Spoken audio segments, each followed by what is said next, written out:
I've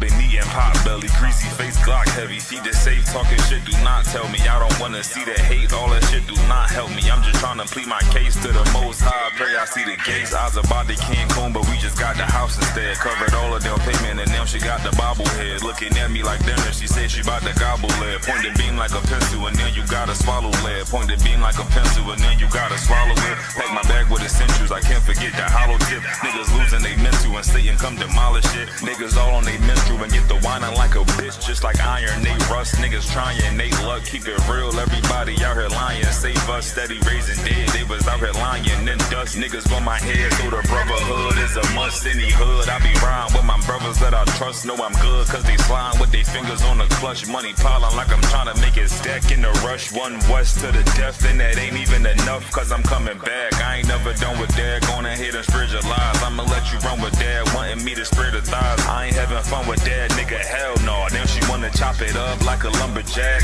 Got some exes popping up, trying to run it back. Want me come and hit the hole like a running back. If the Lord take a soul, ain't no coming back.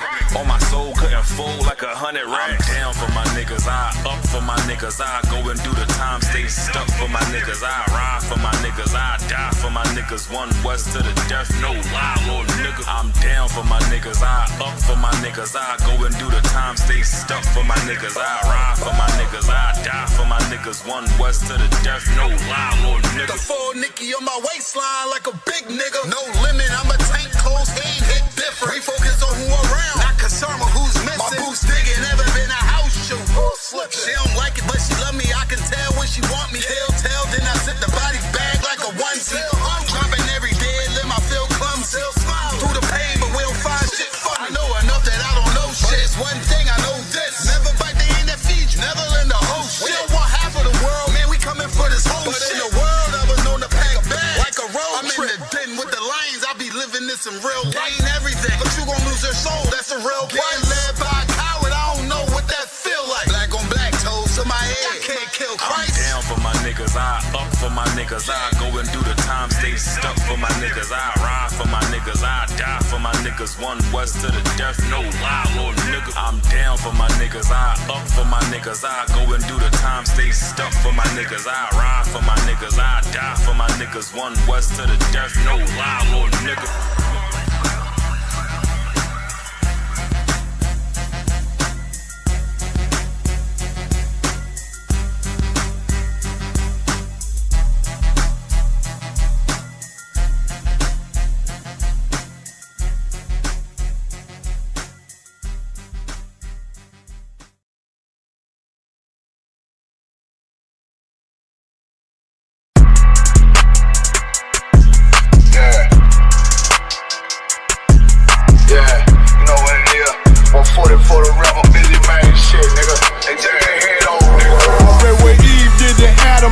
My love don't lie to me. Swing the iron like stamps and I can't let no hoe lie to me. I don't feel these rappers, all they lies is hypocrisy. Ain't no competition, ain't no rivalry.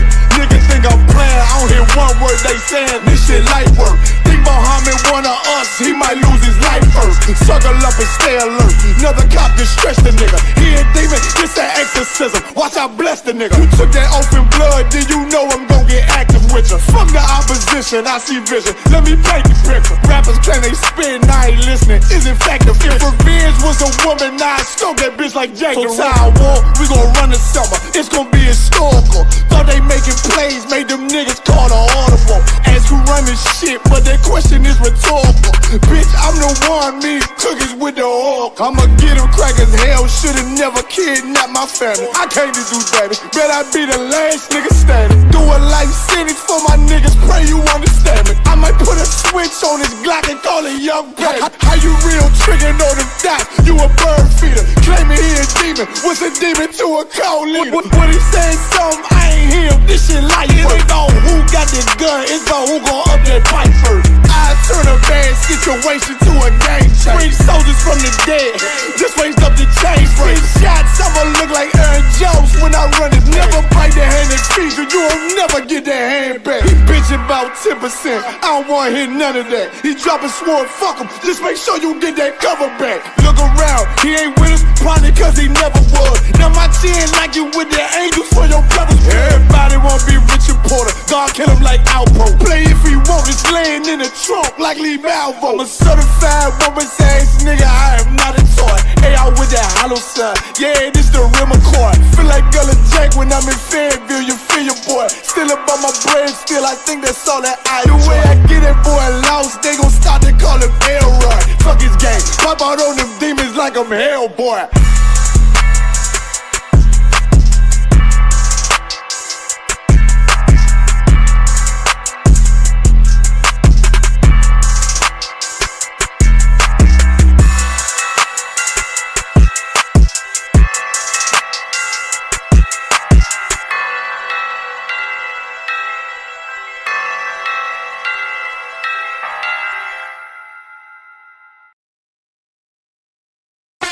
I.S.U.P.K, Trinidad and Tobago, under Commanding General Yahanna. We will be live on the streets, 91.9 FM. From west to the depth till they bury me.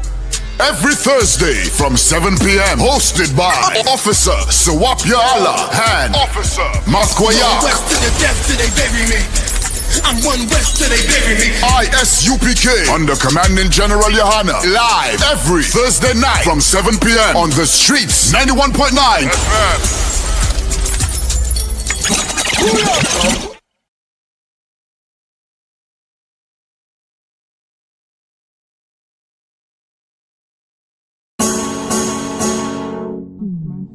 On a cool damn night, gave myself in that misty light, was hypnotized by strange delight under a lilac tree.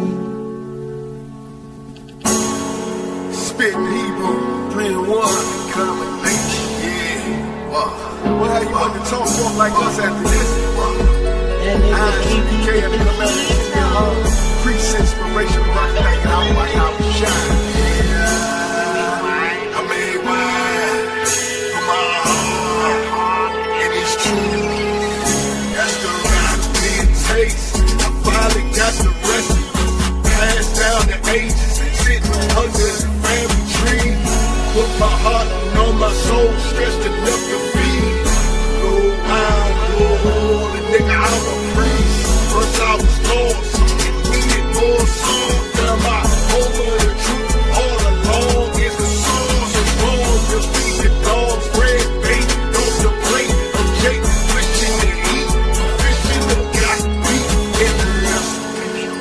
I made wine for my heart, and it's true. That's the recipe. Seen it there for me. Lord knows it's what's left of me. Something was missing. I found myself in the kitchen. Water whipping up a piece of chicken just to feed my ambition. Or is it me trying to fill my greed? When it always had to have some green. Learning what I made up every day. Waste to eat and regurgitate. I had a taste for something different, wishing I knew what it is. It had me on a mission, ducking state prison, watching opposition on an expedition straight to it. For instance, full of capers often, 50 bands dashed to my apartment. Need the spark, but they get to talking like Nintendo popping in the extra cartridge. Women hawking, best promoters. When she told her, framework Golex, still void and couldn't feel that hole. Sex, money, weed, over and over. But hold up, wait, what's that aroma? Frozen, I'm gone and I'm getting warmer. Closer and closer, I came to the home of the truth. But smelling the salt through my gullet. Older or blue house, I hopped out my garment. Look how my friends is falling. I've been anointed with all the button is working. Cutting, blazing, breaking down and observing. All the catering to Israel. The season all in the shoulder. With plenty wine in the oil, you find it's more finer than the gold. And I found the recipe. I made wine for my heart, and it's true. That's the recipe it takes. I finally got the recipe, passed down the ages, sitting under the family tree. Put my heart and on my soul, stretched enough to feed. Go wild, go hard, and nigga, I'm a priest. First I was lost, needed more songs. Now my over the truth all alone.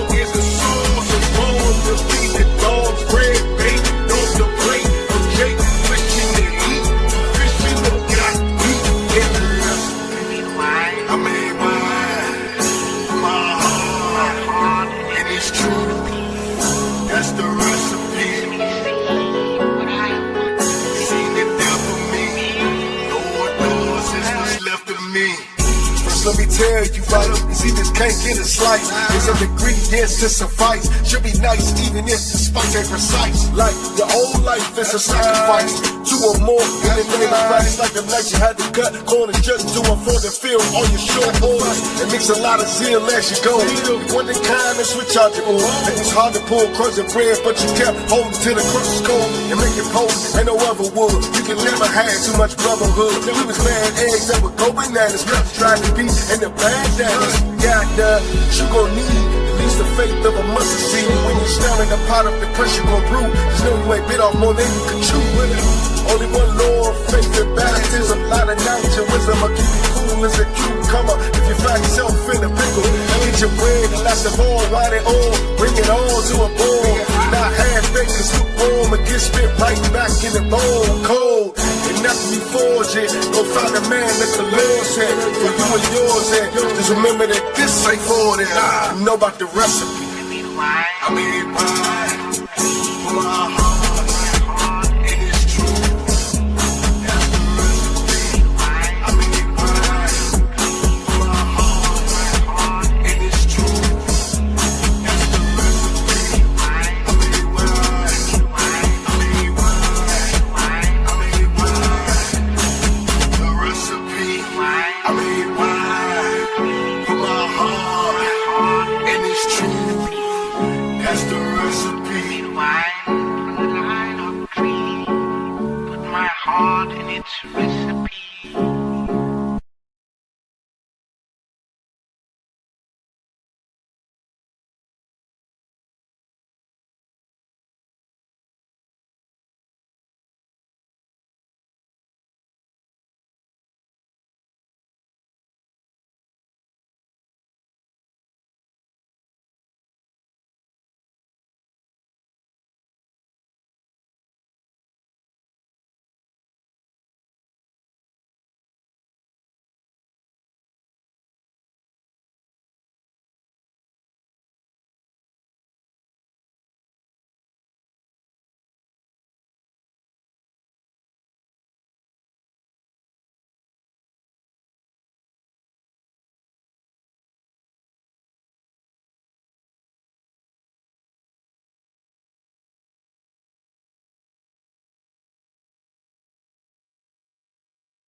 Whatever, you ready, yo? Kind of, so we up. You good? Kind of. All right, let's get it. All right, you can show with the thumb. You have some matter about me outside. This is I.S.U.P.K DC scripture breakdown. Right here in DC, we're gonna be rocking it out. Questions off the break. Let's go. Any questions you all have? Is quiet on mom, bro. You all ain't studying, you all ain't opening that book until that book open you. There's a question about the song that was just playing from Hanaya Howard. Says, wait, was that a Strange Fruit intro? Nah, it's called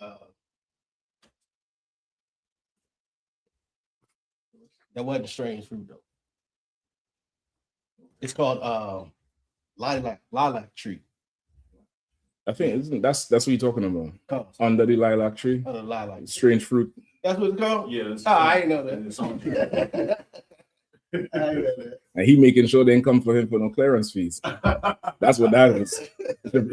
Chapat is like, no, that's not the song. The song's called Lilac Tree. Okay, all right. Well, if it was Strange Fruit, you'd have had to pay for it. But since it's called Lilac Tree, you ain't got to pay no royalties for that shit. I got you. All right. Well, what else we dealing with?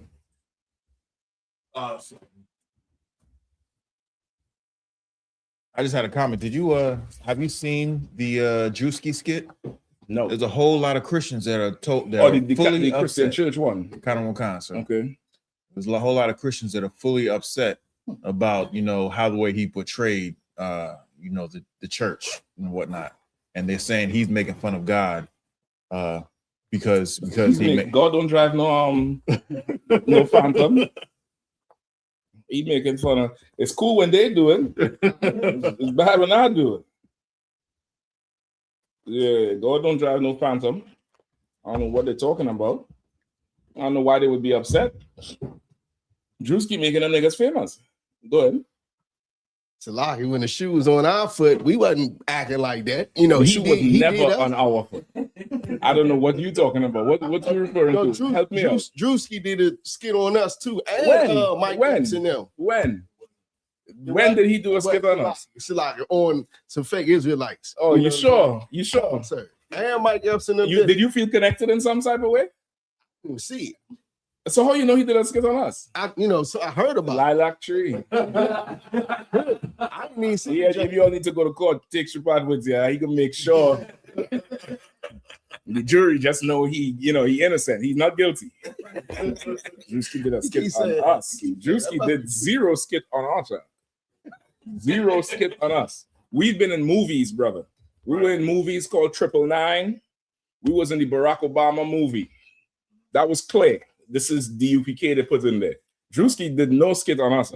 It's hard to do a skit on us. It's very, very difficult. I can tell you that straight up. You understand?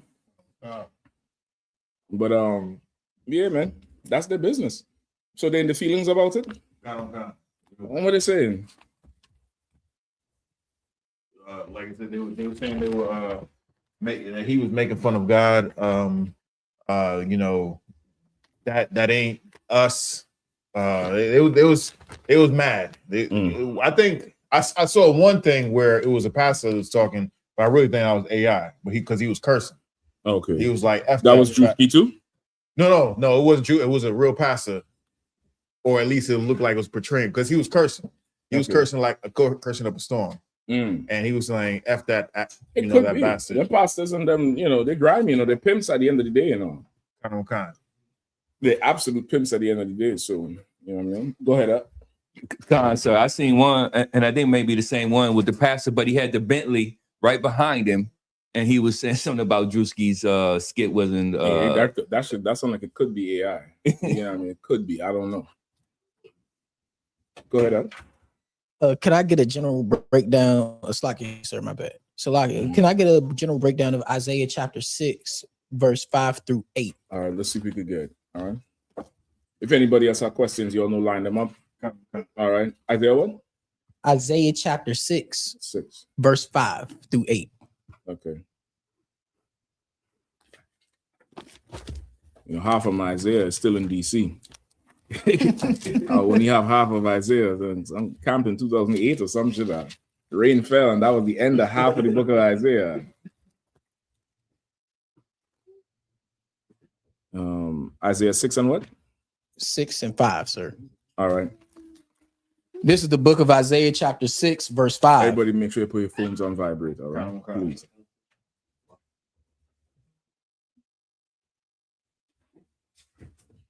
Okay. This is the book of Isaiah chapter 6, verse 5. Then said I, woe is me, for I am undone, because I am a man of unclean lips, and I dwell in the midst of people of unclean lips. For mine eyes have seen the King, the Lord of hosts. Then flew one of the seraphims unto me, having a live coal in his hand, which he had taken with the tongues from the altar. And he laid it upon my mouth and said, lo, this have touched thy lips, and thy iniquity is taken away, and thy sin purged. Also I heard the voice of the Lord saying, what verse you at now? 8, sir. Okay, go ahead. Also I heard the voice of the Lord saying, whom shall I send, and who will go for us? Then said I, here am I, send me. Okay. All right, give me. So, okay, do you understand what's going on here? La, sir. All right, no sweat. Is this you was reading through, or this is somebody ask you a question? I was reading through this myself. All right, well, let's go from verse 1, all right? Verse 1. All right, let's go. This is the book of Isaiah chapter 6, verse 1. In the year that King Uzziah died, I saw also the Lord sitting upon a throne, high and lifted up, and his train filled. Above it stood the seraphims. Each one had 6 wings. With twain he covered his face, and with twain he covered his feet. All right, so what's going on here?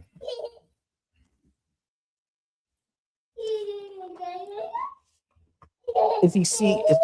Is the guy seeing angel? I don't know who's. I think this Isaiah. Is Isaiah speaking? Yeah. I think Isaiah is seeing the angel, sir. Okay, so when he said he saw the Lord sitting upon a throne, high and lifted up, and his train filled the temple. Okay. So you don't know what's going on here, but you're asking about 5 and 6. You got to break it down for me. Come on. All right, let's go through it and bring it all the way up to that point. We'll see it. All right. Come on, sir. Okay, so this is a vision that he's having. This is not something he's looking and seeing like how we could look in the room and see. He's having a vision. You get the point? So now in this vision, he's seeing the Most High in a throne, in a chair, lifted up high, right? And his train filled the temple. What is the train?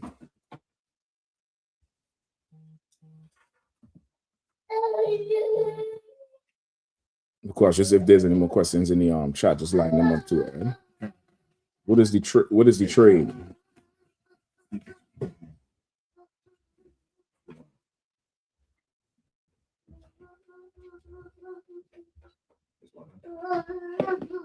You ain't getting nothing? Power or what? Power. Try another outlet. Is it about power about to drop out? No, it's not. Okay, no sweat. You have it yet, brother? Did you look it up? Did you try to look it up? Sir. Like, I know what a train is, but what's a train? Like I'm thinking of a locomotive, like an actual train. Okay, well, you want to just look it up. Or anybody else? Anybody else know what the train is? Come on, Shapat. It's like the length of the lower part of his garment. Okay. I'll take that. Let's see the brother find it. All right. Any other questions in the meantime while the brother looking?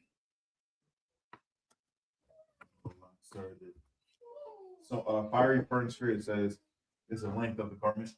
Similar to what Officer Shapat said. Both of you all onto it. Both of you all damn near have it. And right now there's no other question. No sweat.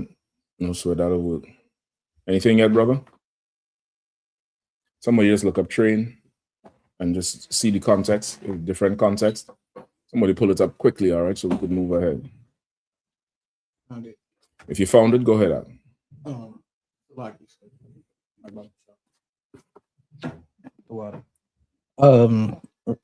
Refers to the flowing hem or skirts of God's robes, symbolizing majesty.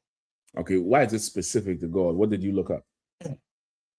I searched train definition from the Bible. Next time, just look up train, all right? Because God doesn't wear a skirt. You get the point? Now, skirt there would mean the outer part or the lower part or the hem where the fringes are at, or like a long, like a cape, a mantle. The mantle, the part that's low, that might touch the ground, you would call that the train, right? Just sidebar, mantles, the whole culture of mantle comes from us, comes from the Bible. That whole thing with Superman, Batman, you see how the hero always wears what they call a cape. In the Bible, that's called a mantle, right? And that's our culture. That's not Esau's culture at all. That totally comes from us. Captain Shepard did a breakdown on that years ago with the whole thing with Superman, how it's really just taking parts of the Bible. And as you watch Hollywood is really run by the Jewish man.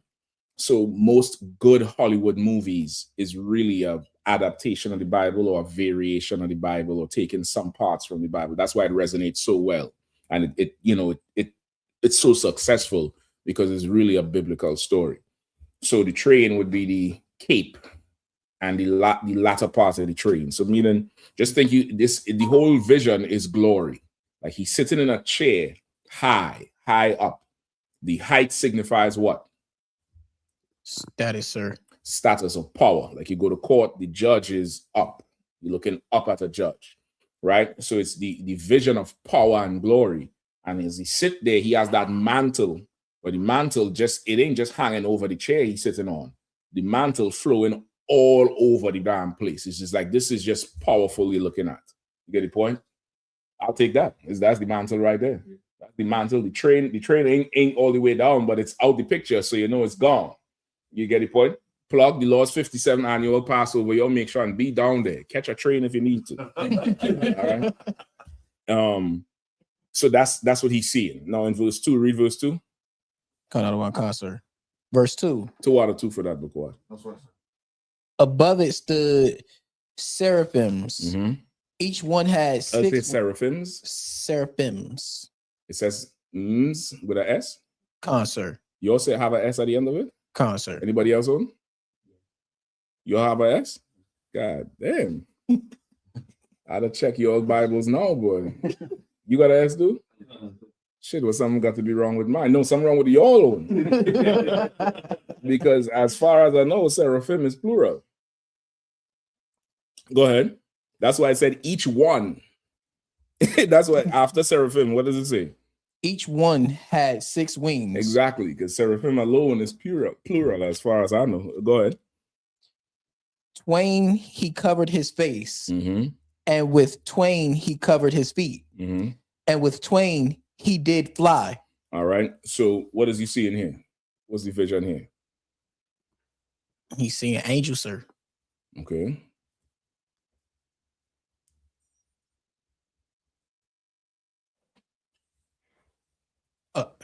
Salaki, sir. Are they like standing guard? These would be angels who would guard or stand in like Shema. But what is significant about the verse? Well, the description.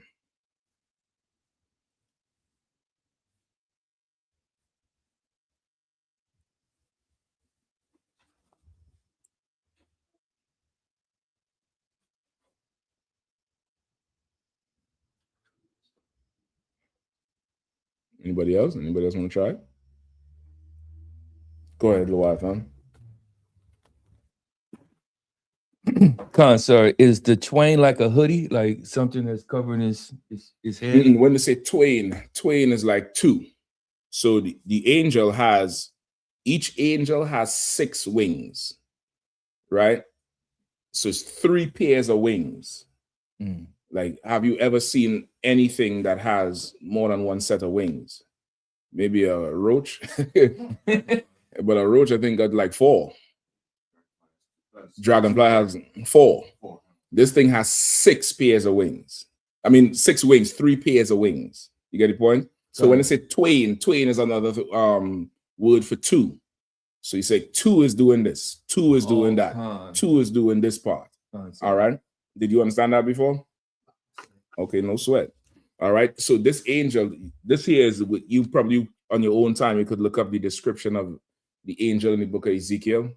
Right? An angel is not something that you want to behold.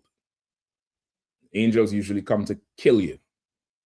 They're very terrifying to look at, which is why even when the angel came to Joshua, Joshua drew his sword and said, "Are you here for peace or for war?" You get the point? Like this is not like an angel is not something you want to see. It's not, if he comes in the form of a man, then that's different. Right? But an angel appear to you in a room, you probably is not going to make it. Come on. Stop.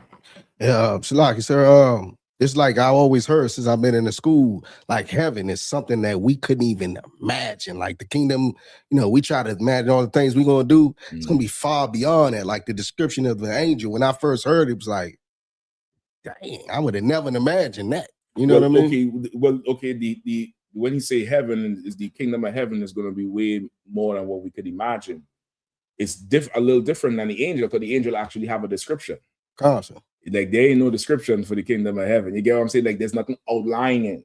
You get the point? Like you could go in the Bible and actually see what an angel looks like. I think Captain Akkad drew a portrait of it. You all see under that notice board? You see that thing that you can't really tell what the fuck it is? That's an angel from the Bible, based on the biblical description, with 4 faces and wings and just looking horrible. Awesome. You get the point? Like you could vision that thing. The kingdom of heaven, brother, they try to put it in movies. They try to make all kind of movies with just so convenient, and still they can't really get it. Go ahead. Oh, now I'm talking about like before I heard Knew the about description, you know, and you know what I could imagine. That's what I was just going to get into. The reason why when you read about an angel in the Bible, it's so amazing is because from small you've been told an angel is this cute thing, like a baby with wings, or some tall white man with blonde hair that flies in, and you know they put it in cartoons. I think one of them Marvel or you know shit. Ask Maduro. White man come from the sky, brother. The general said that either you're going to jail or you're going to die. You get the point? So it's because of what they told us an angel looks like. You get the point? But an angel is not what they tell you it is. An angel is a horrible thing to look at, right? It's an absolute horrible thing to look at. And this is part of the description. They got 3 pairs of wings, right? 3 pairs of wings. In the book of Ezekiel, it tells you what the angel looks like with 4 faces. There's a face on the front, there's one on the side, one here, and one there. It doesn't have to turn to look at you. It can see whatever. It doesn't have to turn. Just there in the room and seeing every goddamn thing. It's a horrible thing. And under the wings, if they open the wings, it's full of eyes. You open the wings out, it's just full of eyes. You've seen that in movies before, right? That's what it says in the Bible. Just eyes everywhere, blinking at you. They go, for what? Just listen to the whoever teaching your class. You don't need to see an angel. You don't need the Lord to, Lord, show me. I'm so special. Send an angel. You don't need to see that shit out. Try it if you want to. I'm good. I'll just listen to what Commander Yahanna have to say. That's it. I don't see nothing else. All right. So he's saying 1 pair of wings is covering his face. 1 pair of wings is like that. 1 pair is across his feet, and the other one is flying. So you can't see nothing. You just seeing something flying. You're seeing something. It's in the air, but you can't see what really is going on there. You get the point? It's the whole thing is a vision of glory. Like, oh shit. You understand? Go ahead. Verse 3. God, you've been in a horror movie. Verse 3. And one cried unto another. Not super loud, Salak. Go ahead. Salaki, sir. Verse 3. And one cried unto another and said, Holy, holy, holy is the Lord of hosts. The whole earth is full of his glory. You understand? It's about glory. This whole vision is about glory. And he's saying, holy, holy, holy. Kodash, Kodash, Kodash. Right? Adawan. Right? The Lord of hosts. The whole world is full of his glory. Like when you look at the world, it's about the glory of the Lord. Right? That's what it's saying. Like the whole image we have of Christianity about the Most High and how things are that's not how things are. Right? This is how things are and how it's supposed to be. Right? And these angels say it day and night. In the book of Revelation, I tell you, he has 4 beasts around his throne full of eyes. And they just scream this thing every day. Holy, holy, holy, the Lord of hosts. They just say that every day. And just imagine like a big ass pit bull. Big thing on 4s, all 4s. And it just yelling something all day, full of eyes, with a voice that you can't even imagine. You get the point? Like that's what this is describing. All right, keep going. Verse 4. And the post of the door moved at the voice of him that cried, and the house was filled with smoke. Right, the post of the post of the door moved at the voice of him that cried. Now imagine this thing moving as the angel yelling. Like this is not, this is, you ain't going into the court, DC court downtown. This thing you witnessing as you go in here is something amazing. You get the point? It's supposed to convey the whole thought of just glory and power like you've never seen before. Keep going. Verse 5. Then said I, woe is me, for I am undone, because I am a man of unclean lips, and I dwell in the midst of a people of unclean lips. For mine eyes have seen the King, the Lord of hosts. All right. So now what? So now What is he saying here? You got to explain to me, what is he saying at this point? Go ahead. Is he saying that he's going to be destroyed, or because he's seen the Lord? Read it one more time from the top. All right. Also, to try to let them do that when they come in. They've been in here laughing, you're talking, none of that ain't come out. You know what I mean? Because it's distracting. Go ahead. Verse 5. Then said I, woe is me, for I am undone, because I am a man. What does that part mean? One more time. What does that part mean? Like he is destruction, or like he's going to be destroyed. Anybody else? Woe is me, for I am undone. What does that mean? Means he's like it means he's cursed, or like this, he's going through something bad, or because woe is like destruction, isn't it? Woe is destruction. So when he's saying woe is me, is this like, why is this happening to me almost? Why is what happening to me? Him seeing the visions. Okay, that's your answer now. Okay, why is he equating seeing the vision with woe is me? Because that's like something's coming, or something bad's gonna happen. Okay, I'll take that. You answer. Go ahead, Yahanna. Something that his brother said is that he knows that whenever he sees angels, it's not anything good. If you witness this type of power, you're going to get nervous. You're going to get nervous. It's a thing that's meant to make you get nervous. Like it's okay, and it's standard practice. You see how ICE operates, right? You see why it says the police come with the militarized tank, and they have the mask, and of course the mask is more so because they're coward. But just think, you can't see their face, the helmet, whole ton of shit, night vision, and like all that is to make you uncomfortable. It's to make you uncomfortable. And that's really how power works, right? Power doesn't work when in your mind we're equal. You understand? Power does not work like that. Power works when you see this thing and you feel inferior by the sight of it. There's nothing else going on. You see this thing and you count yourself short already, right? It's why in sports teams wear a certain uniform. You get the point? Their uniform had to be a certain color, or like think like high school or college where the budgets are different. You see in a sports team pull up with the long bus, the expensive bus, they all come out, their travel kit is down there like a suit, or they all decked out in Jordans if it's basketball. Your team, playing in, I don't know, whatever, Converse. Mentally, you done defeated. You's like, nigga, and you see their bus, shit, they all got Jordans, nigga, they got the lit. You don't start to get defeated already. That's just how power works. And that's learned from the Bible because of how the Lord operates, right? The whole image of it is from how the Lord operates. So this thing here is just about straight up power. And Isaiah is in that throne. He's seeing the throne and he's saying, okay, well, surely I'm going to die today, because why the hell am I even here? Why am I seeing this shit? I'm a sinner. I'm nobody good worth to see this shit. Why am I here seeing? That's why he's saying, woe is me, because my mouth is filthy. And I dwell with people who filthy. Why I'm surely I'm going to die today. Like that's his what's going on in his mind. You get the point? Keep going. Verse 6. Then flew one of the seraphims unto me, having a live coal in his hand, which he had taken with the tongues from off the altar. Where we at? Verse 7, sir.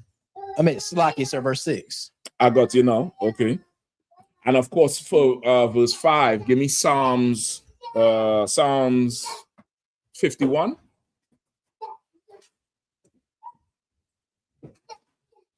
Psalms 51. Where shape in iniquity? Verse 5. Go ahead, give me it. Psalms chapter 51, verse 5.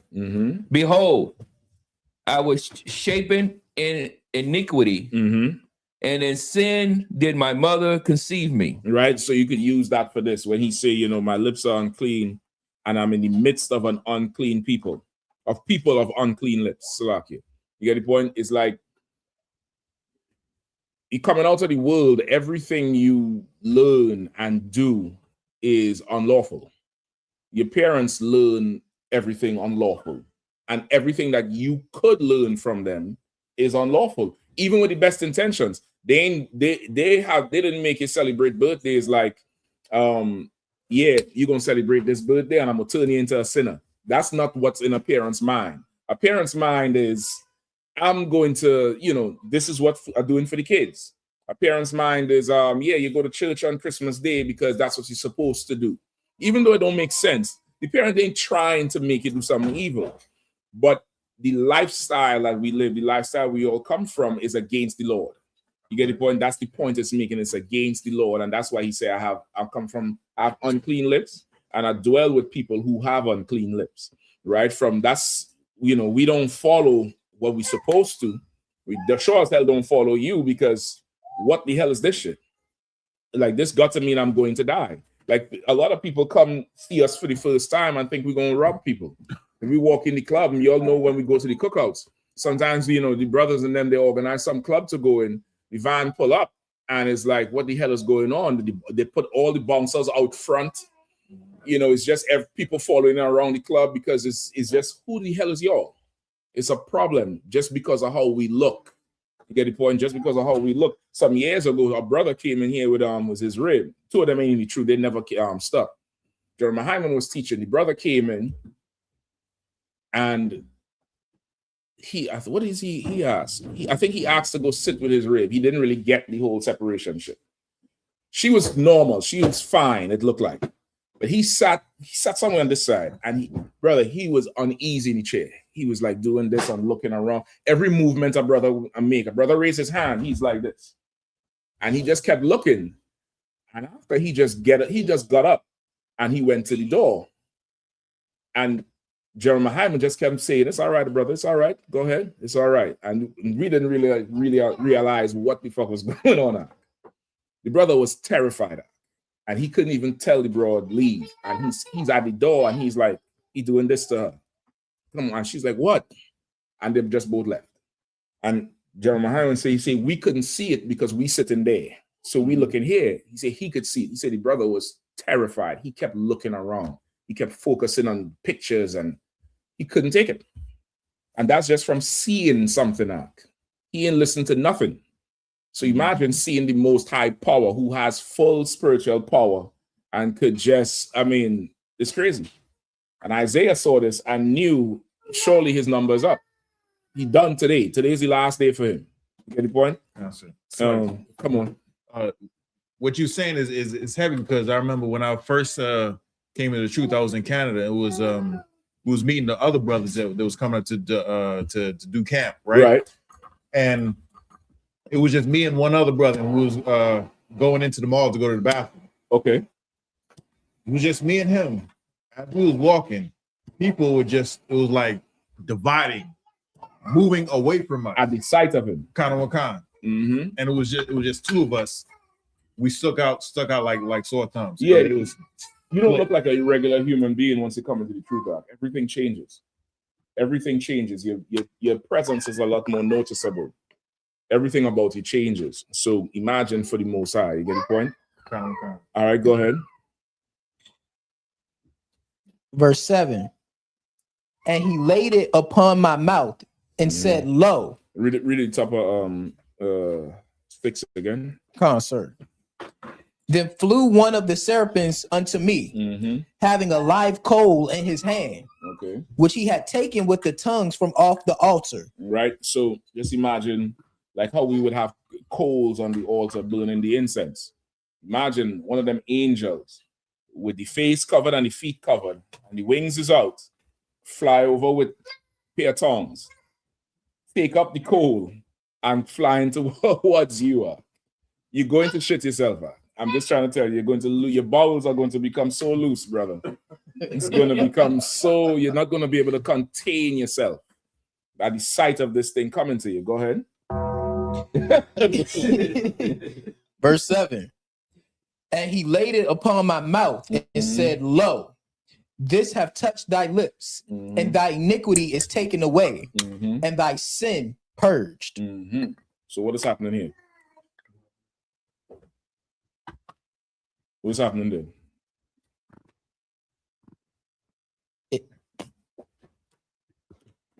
Salaki, sir, I want to take this literal.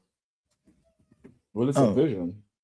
I know it's a vision, sir, but like with the cold, like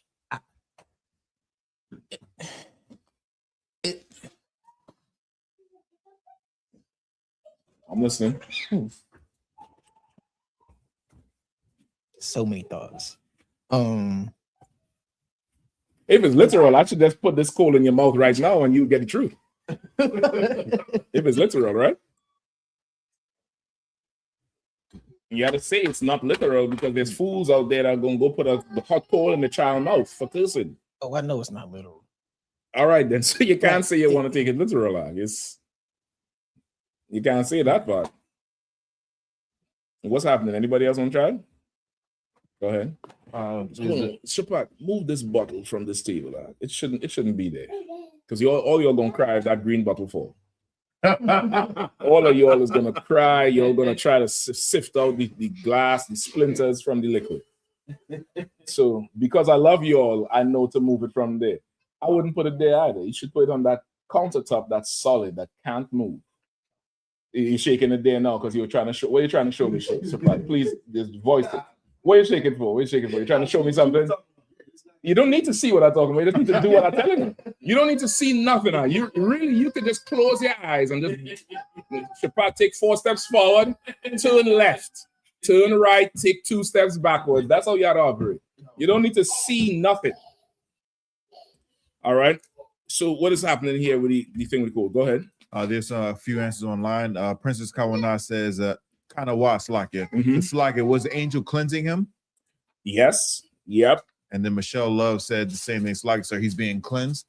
Yep. It's like he's being just okay. Think like, go ahead. Slakia, sir, would this be kind of like him having to go through the fire of or facing the wrath of the Lord in a way?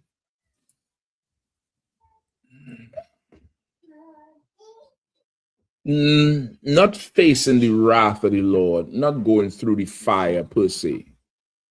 This is more so, like they say, that getting cleansed, like old school, how they would heat like a hot knife and put it on a wound to close it up or clean it or something like that. Is the metaphor of fire burning something, and now it's clean. It's a vision, so everything in it is like metaphorical. You get the point? So read it one more time. Then flew one of the serpents unto me, having a live coal in his hand, which he had taken with the tongues from off the altar. Okay. And he laid it upon my mouth and said, Lo, this have touched thy lips, and thy iniquity is taken away. Right. Give me John 17:17 and Matthew 22:4. When you'll get a chance. John 17:17 and Matthew 22:4. All right. Philakis, go ahead. I didn't see some Shapat, you can pass the mic for the brother. Nasa one. You could write the precepts up. Or Shapat, that's what you're gonna do? All right, no sir. You could have one of the brothers do it if you want, if you're handling that. Right? It's up to you. All right, but let's get it up on the board. Yeah, since it is fine. All right. Question. Go ahead. Is this like in terms of like why that we do don't do sacrificing now of the it's sacrifice in a different form, right? But is that the same reason why we would do sacrifices of animals? Like the which part you talking about? You were talking about the cold how you say it? Metaphorically. Okay, I'm trying to understand how you relating it to the animal. That's what I'm listening. Is how you were saying, like if you have a wound and you're using it to like seal up a wound. Right. I'm thinking of sacrifices of animals with that. No, being the that would same. be something totally different because you're talking about with the knife or the heat or something. Yeah, the heat. Yeah. Okay, no, not so. Okay, it's not the. It's definitely two different things, right? This here is more so.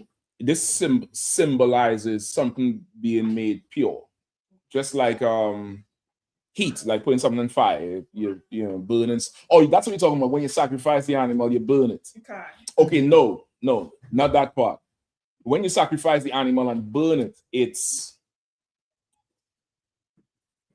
it's the Lord showing you that I'm destroying this thing that you value. Because remember, the animal you bring in ain't some three-legged cat that nobody wants. When animals are hot, this is a a cow or a calf that you could make money from. You understand? Especially if it's a male cattle, that's long-term money because of the breeding. You could just breed that cow, as whoever that bull, you could let him breed how much ever cattle. You just line it up, schedule it, and people bring in their female cows, and that's long-term money. And you bring in this to the priest, they're slaughtering it, and what we're going to do? Throw it on the grill, season it up, and you're going to eat it. You are not benefiting from this one bit. You're going to sit there and watch that thing burn. It's supposed to make you hurt. You get the point? Like, that's the point of the fire there. Like them DC tickets. I got one recently, brother. I see $100 on that shit. Brother, I had to pull over for 5 seconds. I had to pull over, brother. I had to pull over and park the car up because I contemplated just defacing every camera in DC. Put one of them blindfolds on, them blindfolds like them vigilantes. I would be on Fox 5, the vigilante cameraman. Because for the life of me, I can't understand 6 miles over the damn limit, $100 fucking dollars. I'll get you your money on Bowser. Don't worry. I'll get you your money. You ain't gonna be here long. You ain't gonna be here long. You and that camera about to go. You get the point? $100 goddamn dollars, boy. Good night. Go ahead. But man, I heard DOT is trying to get DC to get rid of. Well, that's what they're saying. So they're saying, but if I know the white man, he's doing that and has a plan to get that same money some other way. If I know the white man, he's trying to get that money some other way. Moral of the story: do the limit. Do the limit so you how to burn your car up. All right. John 17:17. Let me get that. This is the book of John. Okay, 1 second. Someone wanted to take a shot at it. Go ahead. It's from Mini Q Unfiltered. It says, "Isn't it symbolic to the atonement? Him being purified, his sins being a thing of the past." It's alluding to that. I wouldn't pair it with the atonement because the atonement is more of a memorial and a yearly thing of afflicting your soul. The atonement by no means wipes away any sin you've done. Don't think that I'll pass for 24 hours and the Lord don't forget how much of a filthy bastard you was for the last 364 days. Because that's how people would take Day of Atonement. People would take Day of Atonement like, man, I can't wait for atonement when I could just fast and be free. Nigga, you might forget, but the Lord ain't forgetting that shit. You get the point? The Lord is not forgetting that thing. Christ died for the sins before the truth. Everything you do after you come in here and that oil is on your head, just know you how to pay for that. Just write it down and just do the interest on that shit. Do the interest. Find the interest rate because he coming to collect on that thing. Now on that day he might forgive you or not. But don't think Day of Atonement is stopping and washing. And now you lily white. You could start sinning all over again. The next day after atonement, you back wherever doing God knows what. You get the point? So I wouldn't link the two of them together to say it's like atonement. Don't think that for atonement at all. If you've been thinking that, you were mistaken. You probably didn't fully understand it. The atonement is a decision to afflict your soul. It actually says that you're afflicting your soul. It don't say nothing like this day wipes away all your sin from before. It's nigh unto Christianity to think like that. It's like how you ever seen the movies how the mafia man on his deathbed and his last rites and he asks for forgiveness then? They believe that you just do that and all them people you kill before don't matter. That's not how life works. If that's how life works, why are we doing this? Why are we rehearsing the righteous acts? Why are we, why go through any of it if I can just come in one day and wash away whatever? And that's not how life works. You reap what you sow. That's how life works. Whatever you want out of it is what you have to put in. You get the point? So yeah, that's what it is. But this year it's symbolized, it's a metaphor for you coming to the Lord and you're witnessing the power and the glory, and then you're going to be given something that it's a coal, it's a hot coal. What would this hot coal do if you put it in your mouth? Burn you, sir. It's going to hurt you. This thing is going to hurt you, but this thing is going to make you clean. You understand? That's coming into the truth. That's life in the truth. When you first find out about Christ being black and, the Jews being black, you full of energy, you all gung-ho until you got to cut something off that you love. Until that time comes, the truth is wonderful until you got to stop hanging out with them friends. Emotional damage. Gosh. I'm wondering who the fuck talking in the class. Because I see I hide that them buttons from you. I'll put that thing up here. Right? You good to go until you for most brothers it's usually the shape up. That shape up make a nigga just I'll come to class whenever. I got to work, I got to slave, something. I'll come to class. For a sister, it's usually the dress code or you can't run your mouth. You understand? I still look over there and be amazed that there's sisters in here. DC for the longest while was, the wall. You see the wall on Game of Thrones where it's just niggas up there? Niggas in black? That was DC. Sister coming here and staying? Shit. Never. Yeah, get the point? But it's not everybody's going to be able to take that thing. You get the point? And it's symbolizing that. All right. Let me get John 17 and 17. This is the book of John, chapter 17, verse 17. Sanctify them through thy truth. Thy word is truth. Sanctify them through thy truth. Thy word is the truth. This coal, and he said it's a live coal. It's not live coal, meaning this thing's hot. This coal you're about to get is the truth. And this truth is going to make you clean if you can receive it, if you can listen, if you can accept it. A lot of people don't argue it's the truth, but this truth, when you hear it, this is how you know it's the truth. When you hear it, you immediately know you have to do something. And most people don't want to do anything. They want to hear it and go home and feel good, like the church. You want to, Pastor, he was on that sermon today, wasn't he? Amen. And you just go home and go back to getting high, drinking, popping whores, whatever. But when you hear this is so disruptive because it means you have to change something about you. And it disrupts things. It puts an end to it. It makes you conflicted. It makes you fully conflicted. Like, shit, if it's saying this, damn, me and that hoe is husband and wife. You know how much niggas don't want to hear that shit? You know how much women don't want to hear that shit? So and this is what I asked. So what happened to all them people before? Well, you just divorced them. That's, you sinned. But the minute you will continue having sex with this brother or having sex with this whore if it meant just nothing, like how you knew. But you come and you hear, well, sex is marriage. Sex is marriage? Why? And you disrupting the class, and you might have a young teacher or somebody who don't have the experience, and they'll be like, well, damn, brother, I'm trying to teach you, sex, it says it here.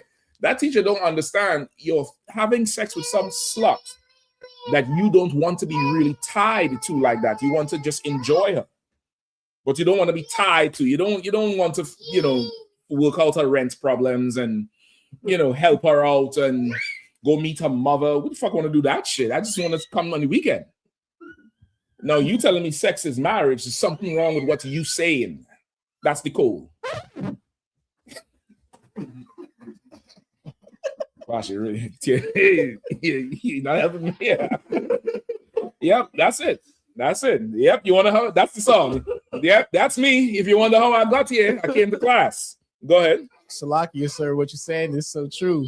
Because when I came into the school and learned about the 6-month rule, it's been a few women in the world who approached me, and I told them 6 months. They like, I gotta wait 6 months to get some of that. I mean, listen, Ark, it's the protection you need.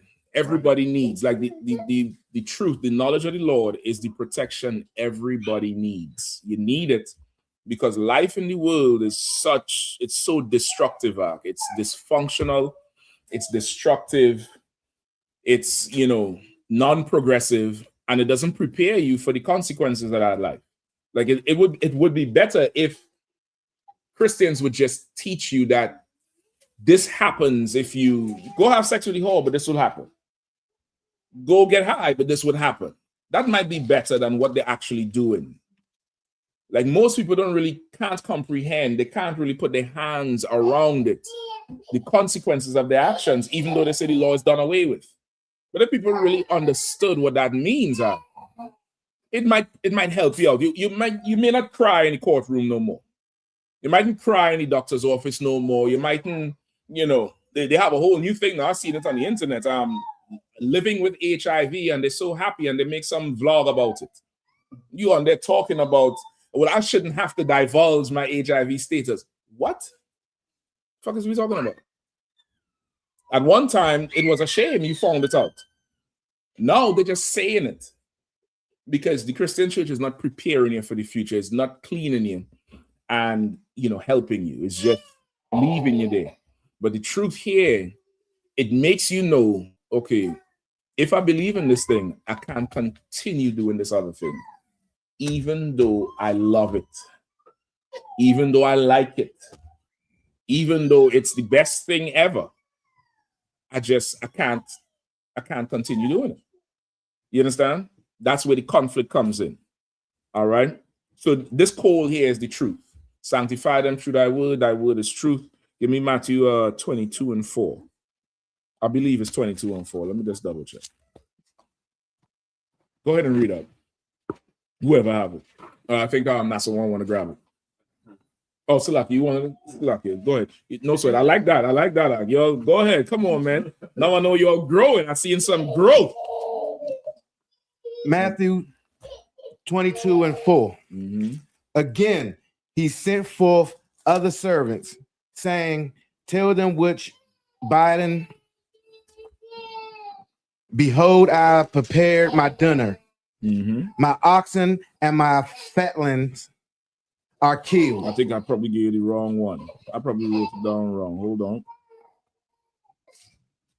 I'm gonna find that's the wrong one. All right, let's go. Keep moving. You could skip that one. I'm gonna try to find it. All right.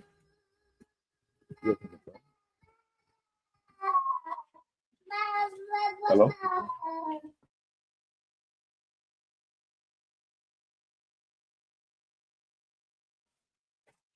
So go ahead. All right, let's get back to Isaiah. This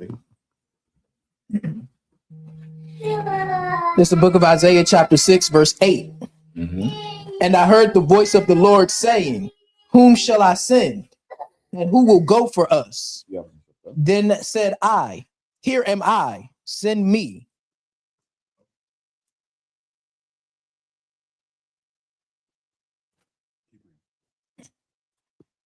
And he said, go and tell this people, hear ye indeed, but understand not, and see ye indeed, but perceive not.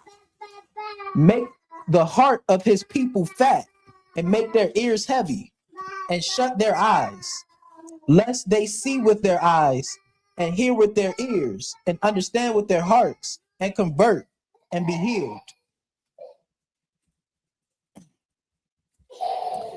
Read one more time from the top, please. Cut out one concert. Isaiah chapter 6, verse 8. Also, I heard the voice of the Lord saying, whom shall I send? And who will go for us? Then said I, here am I, send me. And he said, go and tell 8. Salaki, sir. Give me from 7, Salaki. Verse 7. He said, and he laid it upon my mouth and said, lo, this have touched thy lips, and thy iniquity is taken away, and thy sin purged. Right, go ahead. Also, so that's what we read before in John 17 and 17, right? Oh, sir. Now he know the truth. Now he learned the truth. Now he can change how he is, and now he's of use now. It's like a vessel that you might find something at a thrift store, or what's called them, garage sale, the one on the lawn, front lawn, yard sale, or somewhere. You get the point. Even if it's brand new from the store, you know what I mean? Most people just go wash the shit, even though it's brand new from the store. You still have to go clean that thing off before you put it in your cabinet or on your counter or on your bar top before you use it. You get the point? So now he's got the truth. Now he's clean. Now he knows what to do. Not knows what to do, but he's better able to be used. All right, go ahead. Also, I heard the voice of the Lord saying, whom shall I send? And who will go for us? Then said I, here am I, send me. What does that mean? Go ahead. Now that he has the truth, the Lord was looking for someone to do his work. And Isaiah, so when he says, who shall I send and who will go for us? What does that mean? You were just saying it. The Lord was looking for a soldier to send out to do his work. Right? He will go for us. He'll go on our behalf. Right? He will go do this thing on our behalf. Go ahead. Then said I, here am I, send me. Right? And that's what Isaiah said. Now, at first he was like, I ain't even need to be here. I'm going to die. Then he was like, I'm ready to go to camp.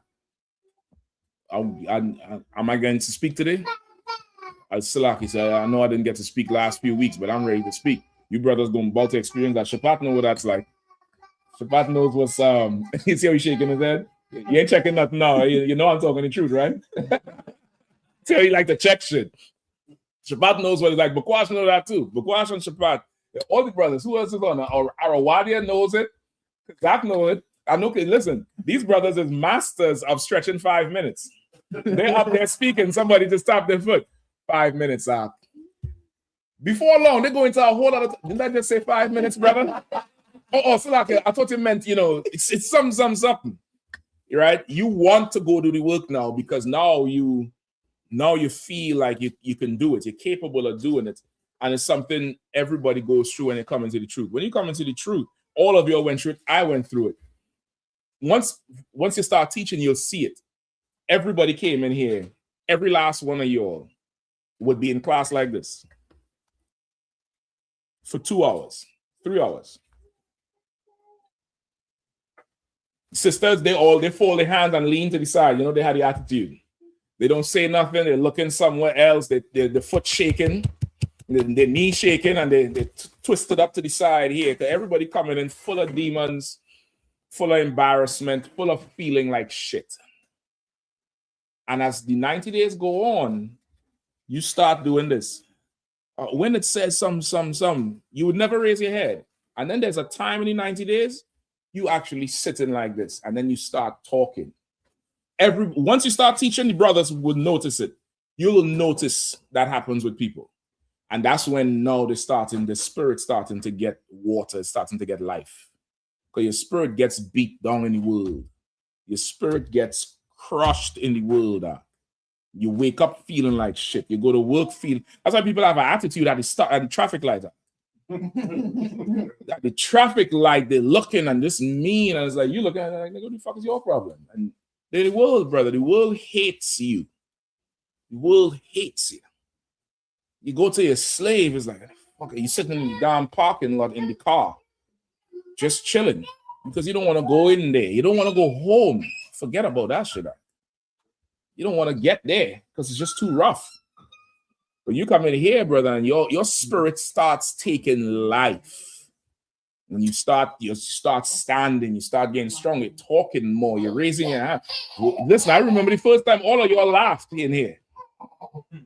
I could remember it because it's something so foreign.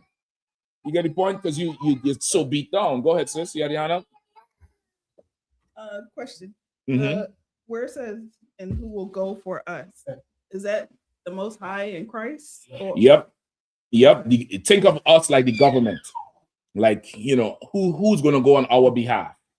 Who's going to go on, go handle this thing on behalf of us? Who will go? Right? So that's what this is here. All right? You understand it now, brother, or you still need some more? Another one, sir. I understand it completely. Okay, most thank you.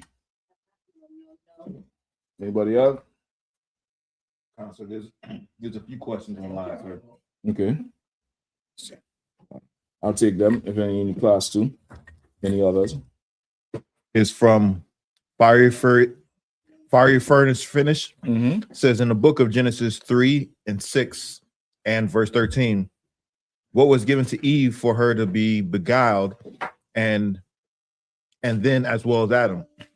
What was Adam beguiled with, and was a serpent there with both of them, or just Eve? Okay, let's get it. All right. Let's get Genesis 3 and what? 3 verse 6, and then also 13. Okay. Hold up.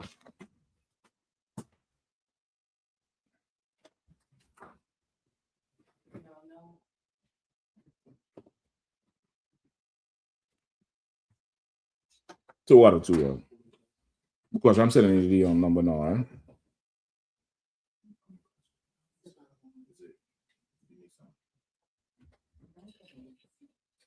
Whoever have it, 3 and 6.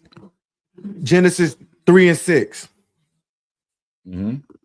And when the woman saw that the tree was good for food, mm-hmm. and that it was pleasant to the eyes, and the tree to be desired to make one wise, she took of the fruit thereof and did eat.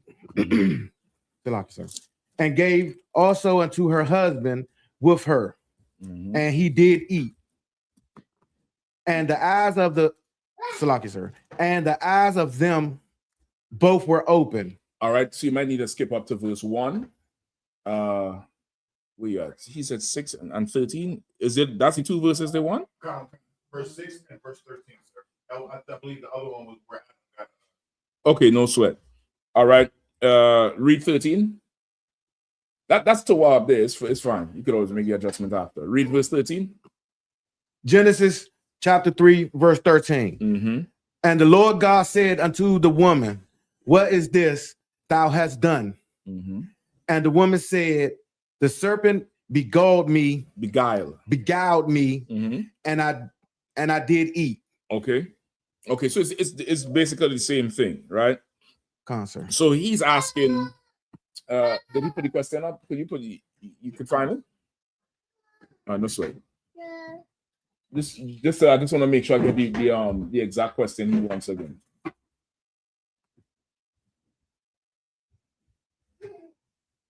All right, I believe he's asking the question, how did Eve get, okay, in the book of 3 and 6 and 13, what was given to Eve for her to be beguiled, and then as well as Adam. Okay, so now we just read it there, right?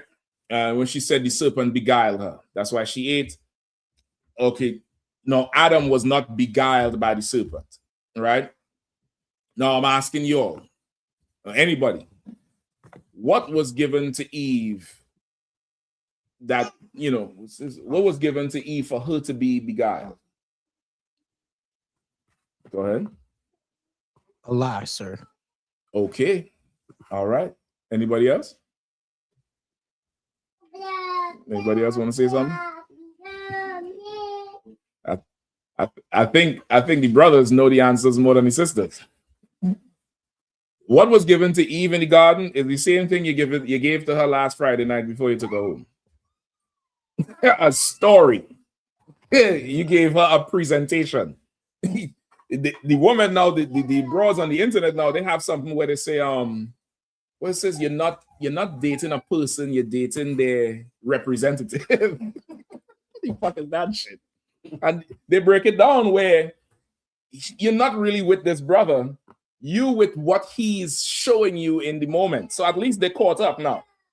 It's a liar. It's just a lie, which is the age-old way of tricking a woman. You lie. You just lie about the goddamn thing, and that's it. Like the serpent lied to Eve, and he lied to her in a way that made her that damn they gave it to you. The lie did what? What did the lie do? Go ahead, try it. I'm gonna let brother try. No, sir, go ahead. It charmed her. He charmed her, boy. He charmed her, boy. Mi corazón. Mi amor. You really are. I can never get that shit out. I ain't even trying it. Amor, bitch. Amor. I ain't rolling shit. Shit don't work like that for me. And you text it, it'll work. I'd write the RRR. She can figure that shit out on her own. You get the point? He lied to her and inflated her ego, her esteem.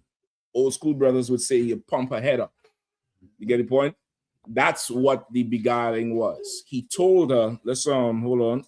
Let's go up to verse 1. Right? If you want, anybody else want to try to read it? Instead of Nasa 1, anybody else can read. Let's go.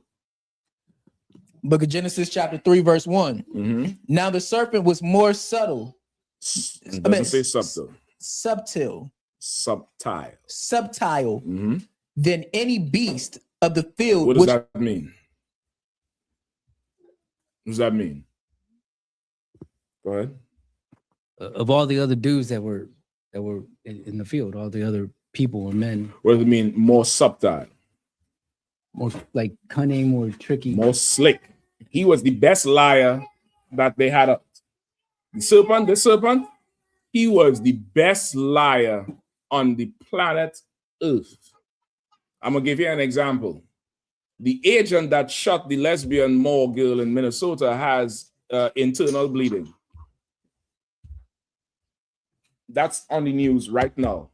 This is a whole week later. He has internal bleeding now. The truth, though. The girl was a domestic terrorist.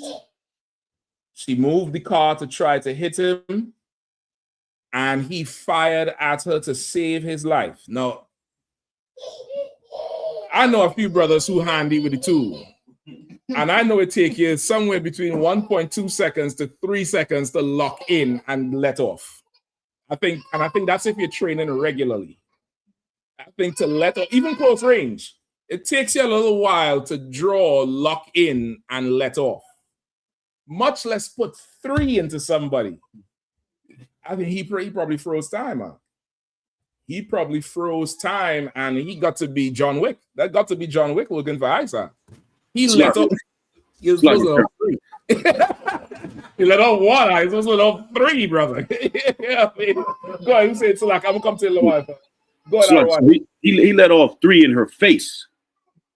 Bro, listen, not in her chest, not into the hood of the car and hit the engine out. He put a small grouping on a moving target. But he's justified. That is a subtle nigga. Fentanyl. This bomb, it's an attack on Americans. It's a chemical attack on them. Where's the oil? Yeah, we're gonna go in there. I'm the president of Venezuela now. I'm inviting everybody down there. He talking to who's this? Halliburton, one of them CEOs. He's like, yeah, so you're gonna go back into Venezuela and get it up? He's like, yeah. He's like, yeah, so you haven't been there since you left? He says, so yeah, when did you leave? Halliburton said, well, yeah, when you dropped the sanctions in 2019, we had to leave. And Trump is like, oh, he's slicker, subtle. Go ahead. Yeah, go ahead, do your thing. He's the most subtle beast of the field. This person here can lie, but he's a much better liar than them in the office are. They're horrible at lying. They just lie a lot, but they're horrible. To lie good, this person got to believe that. They got to believe the whole thing. They horrible. They absolutely just horrible at lying now. Because they're in so much power. They're in so much power. They don't have to really tell you the truth. They could just make a statement and go with it and lean all the way into it. If that ICE agent gets a conscience and says, you know what, I really did do it. If the Lord sends an angel to visit him tonight and he makes a tape saying, I really did do it, and cries and said, I locked in, I was angry, she, I hated her, I hate lesbians, whatever. They'll come out the next day and says that was AI. They'll say that wasn't him. And then they'll say he had a nervous breakdown. Then they'll say somebody was in the back, had a gun to his head. They'll just lie about it. They just lie. Go ahead. When I was on the gate when 9/11 happened, when 9/11 happened, they locked down all the bases and they put people on the gate, for security. Extra security. Mm-hmm. We had certain protocols as far as don't say something and these niggas kicking the door tonight. I'm just telling you the psyche of of what Esau was about. Mm-hmm. So we had certain protocols as far as lethal force, right? Okay. So they were, if the guards on the gate didn't have a round in the chamber, right? They just had a gun just there. No, but they had the magazine locked, but it wasn't around. You had to rack it in order to be hot, right? So it was a whole bunch of people saying, first you had to say, stop or I'll shoot, and then you had to rack it. Mm-hmm. And they were like practicing how fast they can say it as they were, racking it back so that they want to kill. Con. That's him. That's who he is. That's exactly who he is. You understand? He's that type of person. But this beast here, at this point, he's at his lowest. He's not in power.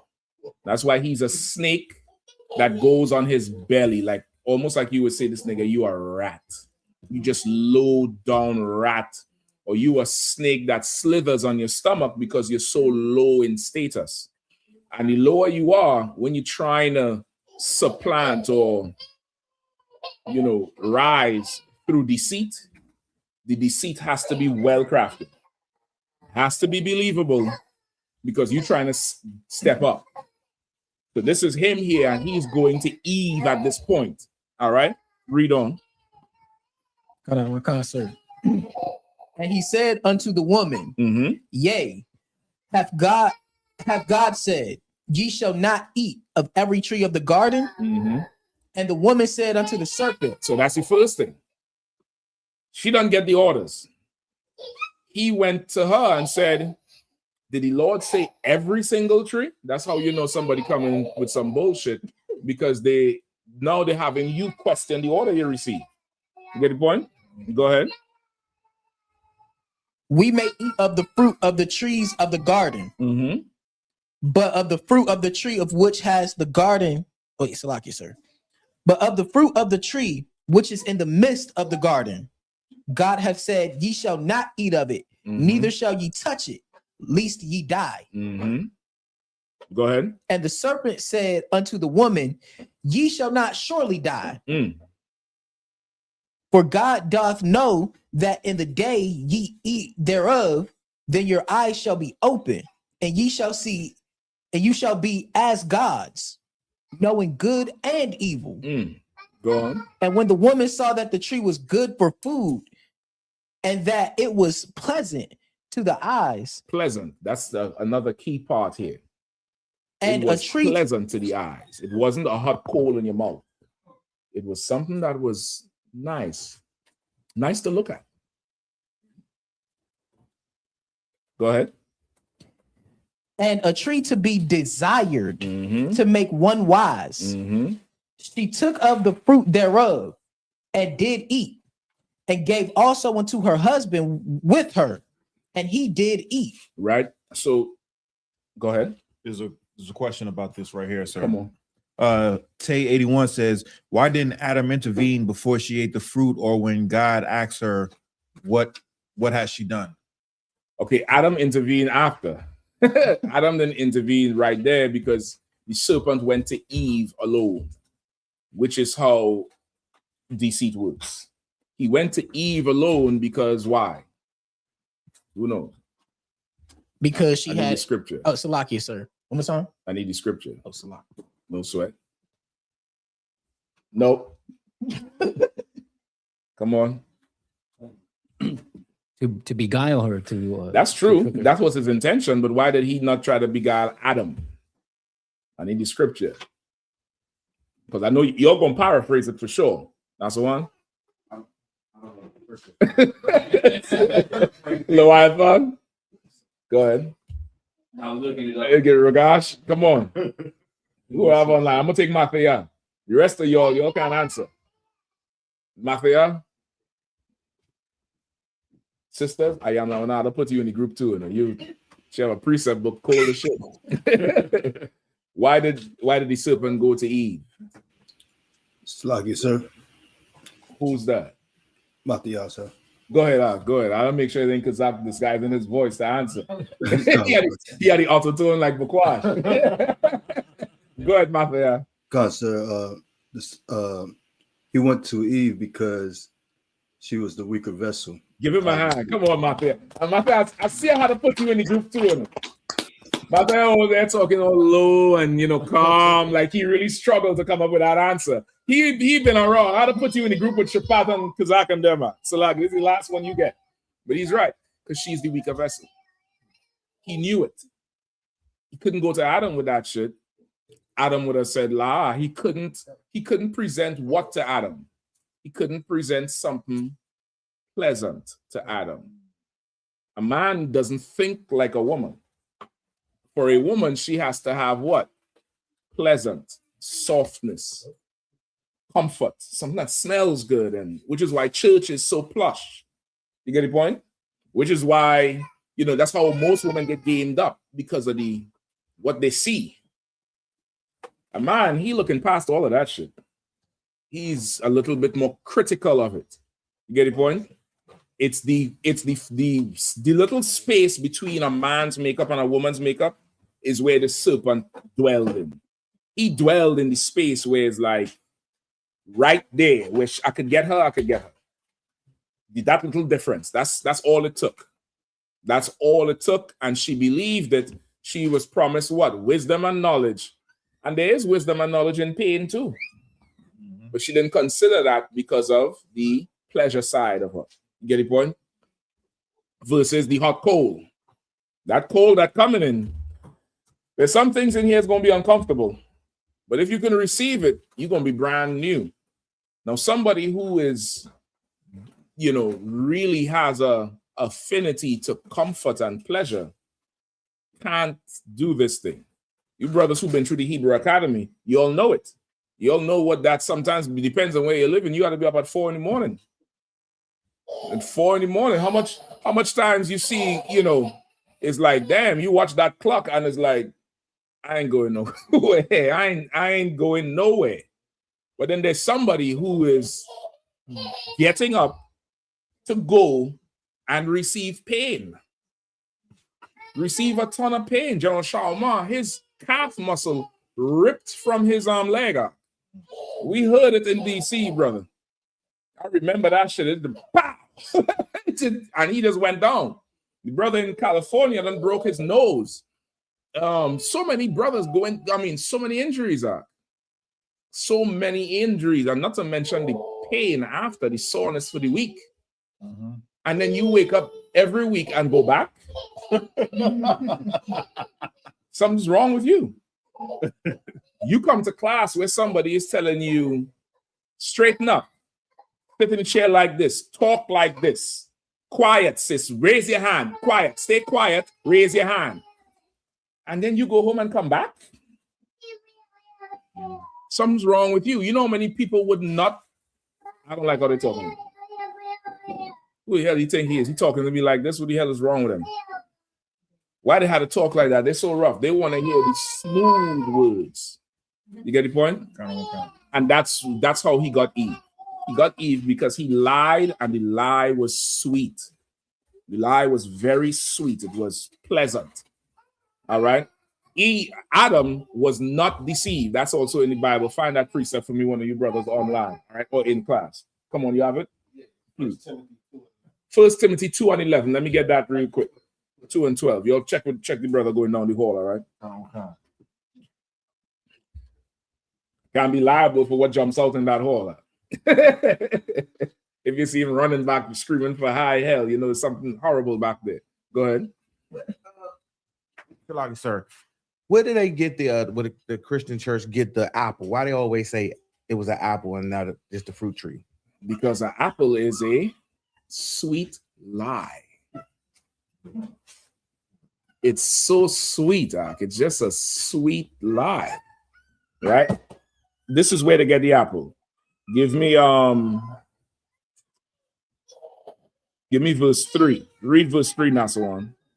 Start at verse 2. Read verse 2 and 3.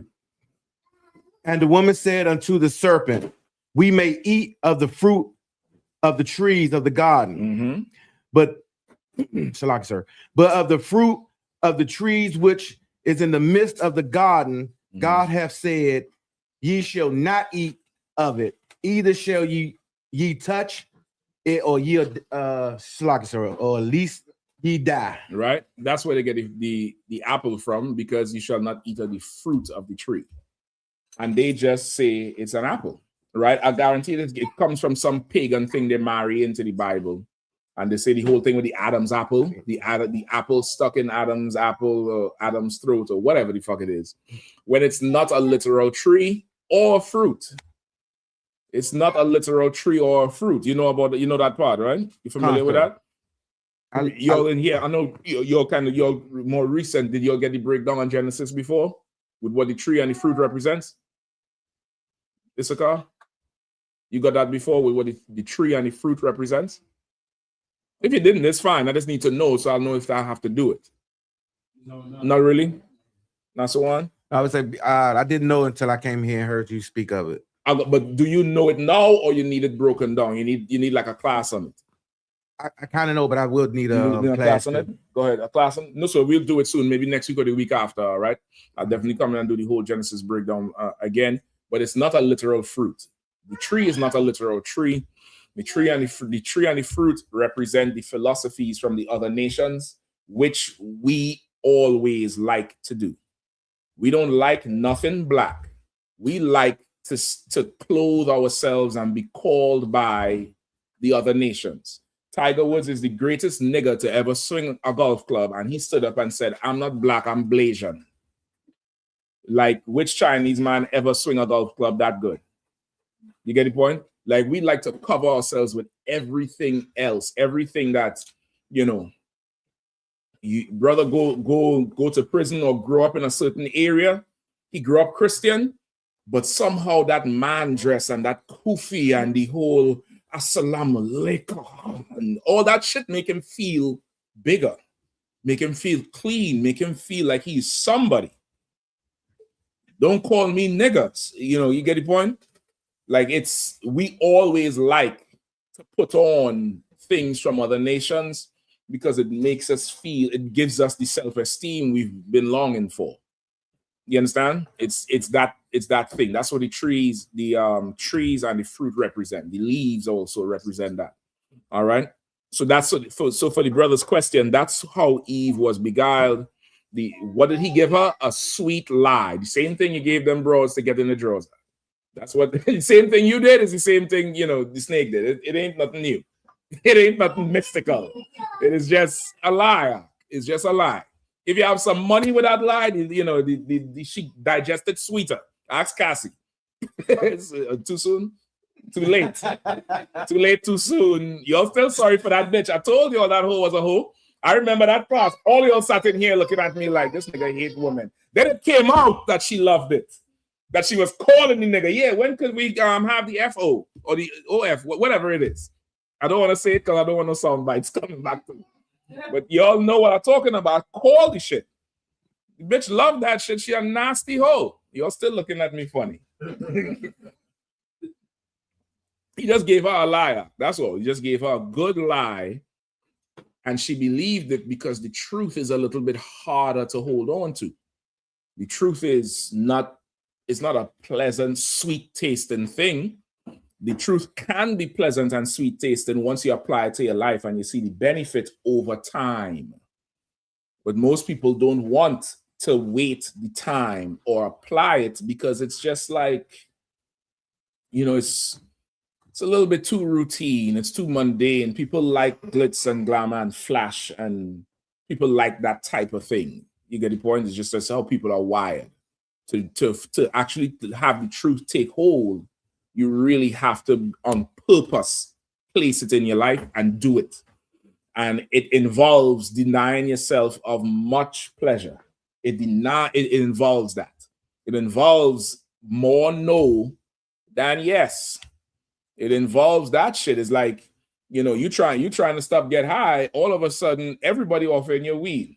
Before, when you had no problem, you had to beg niggas to chip in.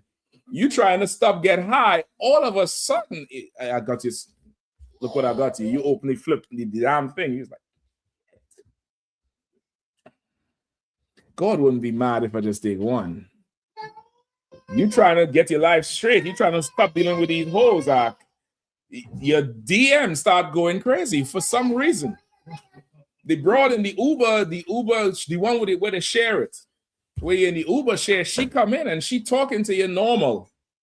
All of a sudden, it's just a little, you have to deny yourself way more when you in the truth versus being in the world. And that's how he got Eve. Adam's fault was that he was not able to rule over Eve. Adam listened to his wife.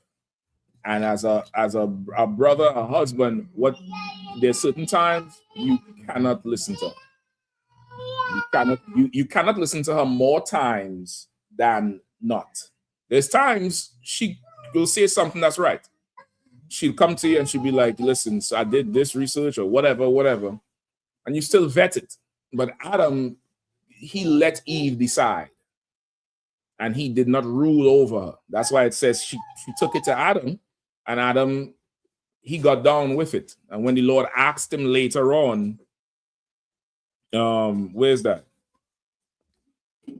3 and what? Where we at? Is it verse chapter 3 or chapter 4? Chapter 7, sir. 7? Where the Lord asked him? No. Hold on. Where do I want? 12. No, start at 11. Genesis chapter 3, verse 11. And he said, who told thee that, Salaki, sir, who told thee that thou was naked? Hast thou eaten of the tree whereof I commanded thee that thou should not, Salaki, shouldest not eat? Right. So when Adam and Eve, they said, you know, well, I'm naked now. He's like, who told you it was naked? What's wrong with you? You all went and eat from that tree I told you not to eat from. It's like you hear your child, your son or your daughter recite a lyric that you know came from, you know, what's the nigga from Florida? Who had the whole booty song? Not Too Short. What's the one from Uncle Luke? Luke, sir. You hear them come in the room singing Luke. He was like, who told you about that shit? You've been listening to that CD I told you don't listen to, or tape or whatever. Like, you know what they do based on what they say, their actions, because you're the parent. You know it. You know where this thing come from. You know it didn't come from you, and you know it didn't come from them. You know they had to get it from somewhere else. And that's what happened with Adam and Eve.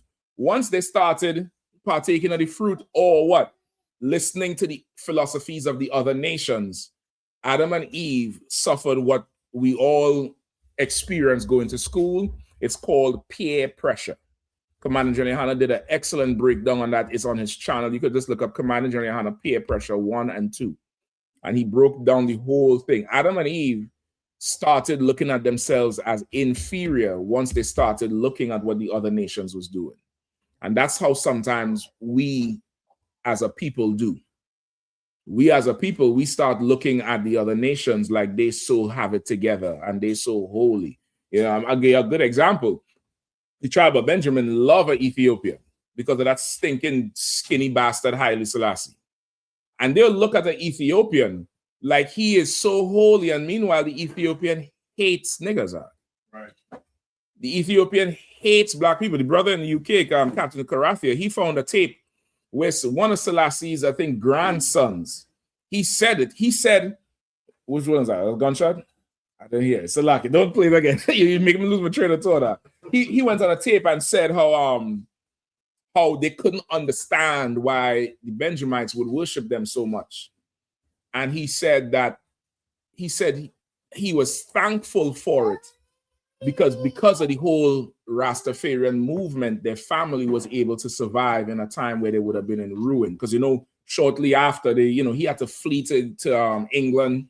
The whole country was in a mess. He was like that. They don't know it, but he said a lot of the popularity that came from it actually helped them. You get the point? Like we are so much better than them, but we look at them like they're so goddamn great, and they're not. Right? They're trying so hard to be you. Forget about them Somalians are. They're trying so. The Arab. Without Malcolm X and Mike Tyson and Farrakhan, them Arabs would be nothing.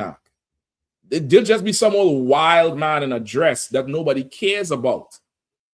Black people gave Islam dignity. Just like black people gave dreadlocks a style. Dreadlocks is a nasty thing the East Indians would do. Black people is the ones that washing it and the beeswax and twisting it and braiding it up, making it look like something. But dreadlocks naturally is nasty. It's dead hair. Insects and shit living in your shit. We clean the thing up. We give so much of these heathens dignity. But we don't see it. We don't see. There's a whole thing now with the West Africans talking about certain Benjamite islands is really from them because these words is the same. Brother General Katham schooled me on this thing about 10 years ago. Because I remember I was explaining this dance or this reggae song to him, and he asked me about this part, and I was like, I think that's some old African drum. He said, how you know it's an African drum? I said, well, I don't know, that's what they say. He said, how you know that in our drum when we was there, and they just took it, and because they're the main empire, it gets attributed to them. Just like if you look at the Olympics, who is the greatest country in Olympics? Who has the most medals ever in the history of the Olympics? U.S. America. Is that true? No. Negroes, West Indians, Cubans, Puerto Ricans have the most medals in the history of the Olympics. Not America. White people ain't win them medals out. Michael Phelps, 5 fucking medals ain't doing nothing with what Usain Bolt did, what Carl Lewis did, Ben Johnson. What's the other fast one? The one that run like a duck. And he retired. Michael Johnson. Flo Joe. The one with the long nails. I forget she was short. She used to do hurdles. Gail Divas. Right? Forget about all them sisters doing gymnastics. Simone Biles. Like that's who's winning. But it gets attributed to the power. You understand? So them Hamites could talk about the food. They get that food from them. That's not the truth. Everything comes from Israel. Listen, even them Italians. Italian food is Issacharite food. It's straight up Issacharite food that they done took, but it gets attributed to them. You get the point? Because they the power. They for years they have what spaghetti and ravioli and this and that. Come up with something new. How long are you gonna eat that shit? Meanwhile, every year is some new shit that coming up. Some new something that coming up. Like you telling me we get our food from you when there's oxtail and jerk tongue and chitterlings, even though it's unlawful.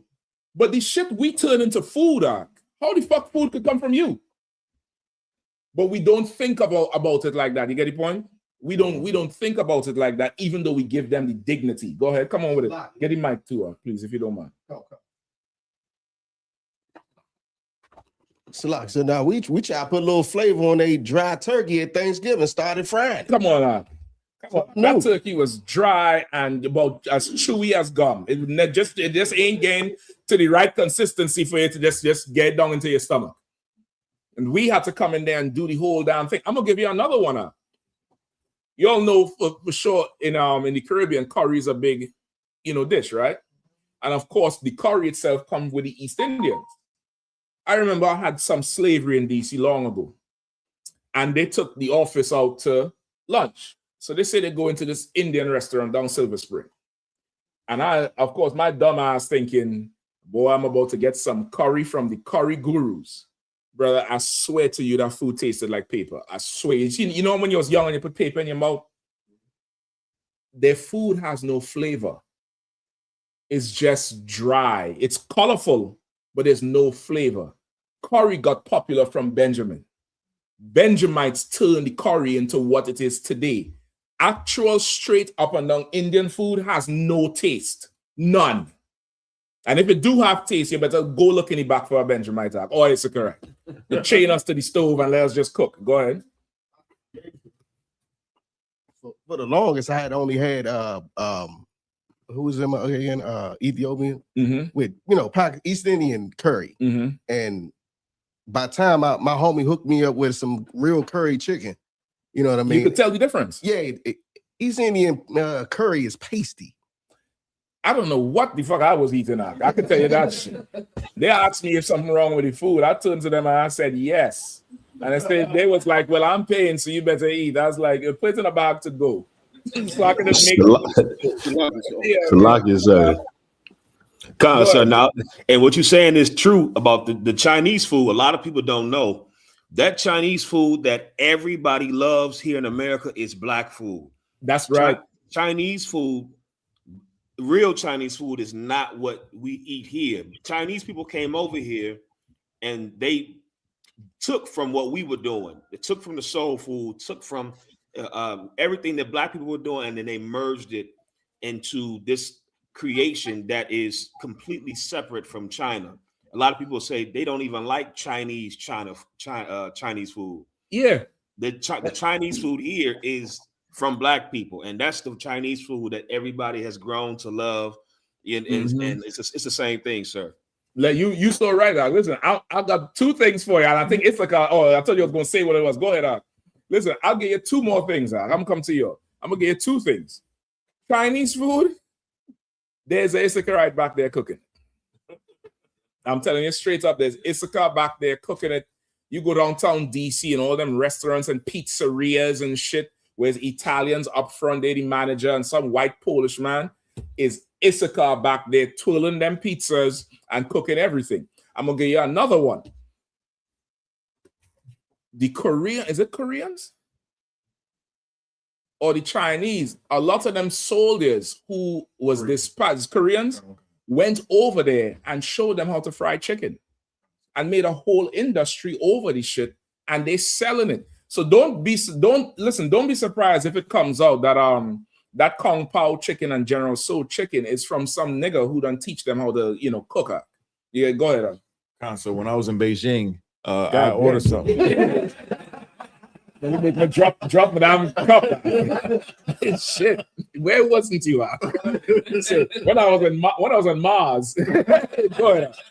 Yeah, when I went to Beijing, some of the people warned me that if you see something that you order normally back in the States, it's totally different than what it was there. Right. And some of the things I couldn't, they didn't even have, they just totally completely made up here. But when I ordered something that I thought was the same thing over there, right, it wasn't. It was something totally different. Yeah, like the Bible, when it says ye are the salt of the earth, like the Lord chose that word for a reason, because salt makes food taste better. And that's the comparison he was given to how our whole life impacts everybody else. Like we just make the shit better. Go ahead, young brother.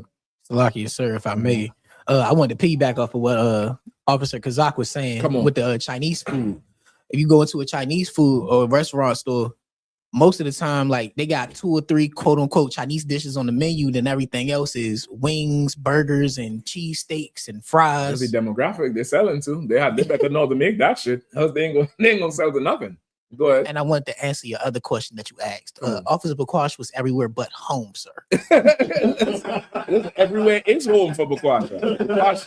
Bakwasha, he a Rolling Stone. Wherever that headpiece lay, that's where he lay. I'm trying to tell you, he called Bakwash and said, Bakwash, we going to East Russia tomorrow. He said, yeah, I have a place over there. Go ahead. Oh, I wanted to add on to what you were saying about the East Indian food. I mean, I can see why, because they have a habit putting their feet in everybody's food. You know, alleys, spitting in the food. Yep, it's horrible, brother. It's absolutely horrible. Like you check that whole thing with the curry for sure. Benjamin is who give it, everything. And I would imagine it's the same thing with Judah and the white man. Like American food is Black and Latino food. American culture is Black culture. It's not, there's no way around it. So, but here with Adam and Eve felt inferior to the other nations when we were really superior to the other nations. Like, even though with all the gifts we have, the most average brother living wherever, whichever hood, whichever neighborhood, anywhere in the world, whichever ghetto, barrio, or reservation, the average brother or sister is smarter, is intellectually superior, emotionally superior, physically superior to the above average heathen.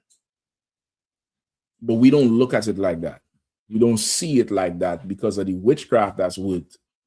And it's damn the same witchcraft that was worked on Eve. And Adam wasn't strong to resist Eve, and then started looking at the other nations like they were better than us. And that's why he said they were naked. Naked is like they were ashamed. Like, oh, imagine people are always, not always, but you've heard of people have a dream where they said they woke up and they went to school or to work and then they realized they're naked. It's a shame. There's some embarrassment that you're dealing with and you're thinking this thing is going to come out. That's how it's manifest in the dream. So it's the shame of feeling naked, like you're less than, you don't have enough. And that's what it is. They wasn't literally naked. It's the peer pressure of, let me talk in your terms, the team Jordan versus the number Jordan. You all know what I'm talking about. Yeah. I see the tension leave your face right away. Everybody understood what I'm talking about with that shit. You understand? It's just an inferiority that Adam and Eve felt. And that's why he say naked. Who told you were naked? Who told you they were fake? Who told you that was $5 off the clearance? Who told you that shit? If the child come home feeling fucked up. For what? They laughed at my shirt. For what? Who told you that? Because you left that morning feeling fresh. You was going to school in brand new shit. By the time you come home, them old rascals in school done turn your child inside out. So the parents is now asking them, who told you this shit? You've been hanging out with so-and-so. Right? Keep reading. Verse 12. Verse 12. And the man said, the woman who thou gavest to be with me, she gave me the tree, and I did eat. He said, the Lord asked Adam, he said, it's the woman whom thou gavest to be with me. What does that statement mean? Boy, thank the Lord for the truth where you could just decipher some shit that that somebody say. And the answer is the answer. Go ahead. Adam was saying the woman that you gave to be with me gave me the fruit. So what is he saying? Said my helpmate who was supposed to help me gave me supposed to give me. That's what it looks like. Come on, Leviathan.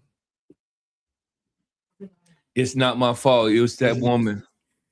Okay, you're 50% right. You're 50% right. He said it's not my fault, but it's clothed in the woman. It's the blame is clothed in the woman, but that's not where he placed any blame. That's the one. Oh, Slaki, Issachar, you wanted it? Yeah, but was he blaming the Lord, saying like, "Hey, it's your fault"? Yeah, he said, if you didn't give me this woman, that's what he said. He said, read it. Whoever have it, read it one more time. Verse 12. The man said, the woman who thou gave it to be with me. That's it. That's all it is. Stop right there. Oh, I say. That's it. The woman who you gave to be with me. So in other words, it's his fault. You have to learn something from Adam. Go ahead. Salakia, sir. It sounds like you gave me the keys to the car. Thought you wanted me to drive. No. What you have to learn from Adam is you are not a woman. See, these sisters, they will never be responsible for 90% of the shit that happened in their life once they come into the truth. Before that, they're going to get all the blame for every goddamn thing. And still, there's somebody else to blame. See you, brothers? You're going to get blamed for every fucking thing. Everywhere. Every time. And you better fucking take it. You better accept it. You better broaden your shoulders to bear the weight and the burden, or else get the fuck on. Leave. Roll. Roll. That's what a man does, Ak. A man is going to take the blame and going to correct it. Adam did not correct Eve because he don't want to feel no type of way. He don't want to say no to a woman. How could he say no? You're going to have to be able to take blame. And once you know the responsibility is yours, you're going to start to check people and correct shit and make sure the shit doesn't happen. This man named the fucking animals, Zach. He named the Lord said, what do you want to call this? A horse. We don't call this a rabbit. He gave him dominion over everything. Everything was under Adam. The Lord gave him the knowledge. He said all these other people in the earth, Adam wasn't the only man. I will do this in the breakdown, but he wasn't the only man on the earth. The Lord raised them up.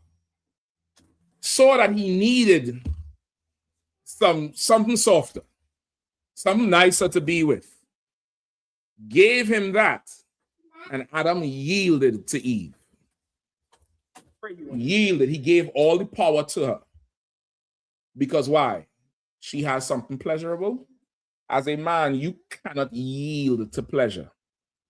If you yield to pleasure, you're weak. I'm just telling you straight up and down out of love. If pleasure makes you buckle, you are weak. There's a time and a place for everything. There's a time to have pleasure. There's a time to eat. There's a time to drink. But if you can't stop, if you can't say la'ah, if you can't say, yo, don't, Salak, let me talk to you. Don't do that no more. You shouldn't do that. You hear what I tell you? Go put that thing back. Who you was talking to? That should have been the conversation in the garden now. Fuck the fruit. Who you was talking to? Well, so-and-so said, who is so-and-so? Where you know them from? How they get your number? That should have been the conversation. You get the point? Adam was not ready yet. He just wasn't ready for this. He just, it's too much for him. He was weak under his woman. And because he's weak under his woman, he never once said, this is my fault. He looked for somebody else to blame.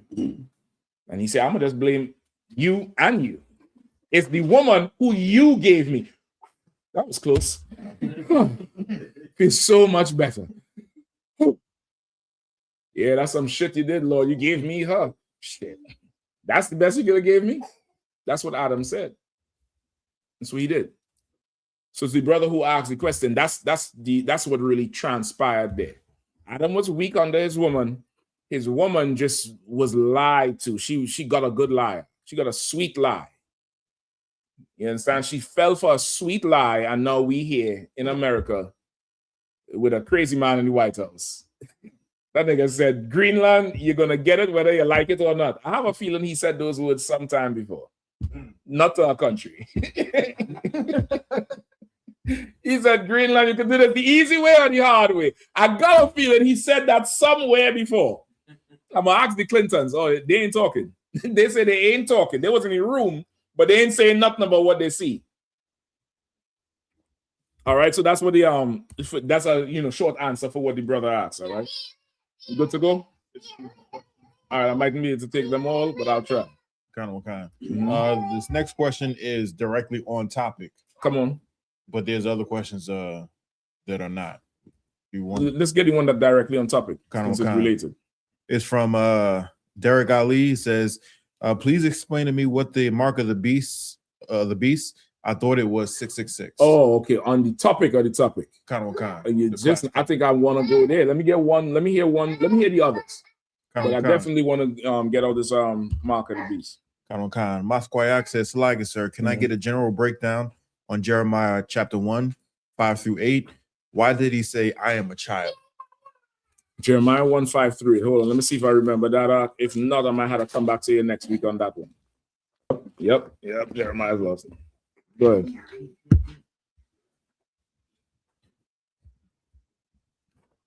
Nawanya Allah says, Shalom, Luna Christ, Salaki Cap. If I may, in Habakkuk 2 and 4. God damn. What? Y'all going deeper. Go ahead. What's the hell and death? And can I get a breakdown on Revelations 18, 2 through 3, sir? Okay, no sweat. Was he one in Jeremiah? Jeremiah chapter 1, 5 through 8. Why did he say, I am a child? Hold on. What was holding there, Shabbat? 1 Timothy 2 and 12. What was that? Oh, shit. Read that for me real quick, too. Salaki. 1 Timothy 2 and 12. Right? This is for, what's the other brother? What's his name? The brother who asked the question before. That was Fiery Furnace Finish. Fiery Furnace Finish. Right? Let me get 1 Timothy 2 and 12 real quick, all right? Jeremiah is what? Jeremiah 1, 5 through 8. Okay. 1 Timothy chapter 2, verse 12. But I suffer not a woman to teach, nor to usurp authority over the man, but to be in silence. No, that's not what I wanted. Verse 14. 14 or 11? What's 14? And Adam was not deceived. Right, go ahead. But the woman being deceived was in transgression. Right, that's a precept for that what we just went through in Genesis. Right, Adam wasn't deceived. Eve was the one that was deceived, and she brought it to Adam, which is why, brothers, you take a woman, brother, you have to be stronger than what's between your legs and her legs. You have to be stronger than that. That can't be how you make decisions. She'll just rule you. she'll just rule over you, and that's that. You get the point? You need the truth. And she'll just rule over here, and she'll smile and watch you go off the camp. And she'll know that she's sending you to camp. She'll know that, yeah, go ahead and go to camp. When you get back, we'll talk. You're going to have to be a little stronger than that to rule over her and make sure you have to put the hedge around her, like in Ecclesiasticus it says, where there's no hedge, the possession is spoiled. There was no hedge around Eve. Adam didn't rule over her, which is why the Lord put the conditions on them after, that Adam will rule over her going forward. All right. Okay, I want to get to the mark of the beast for sure. All right.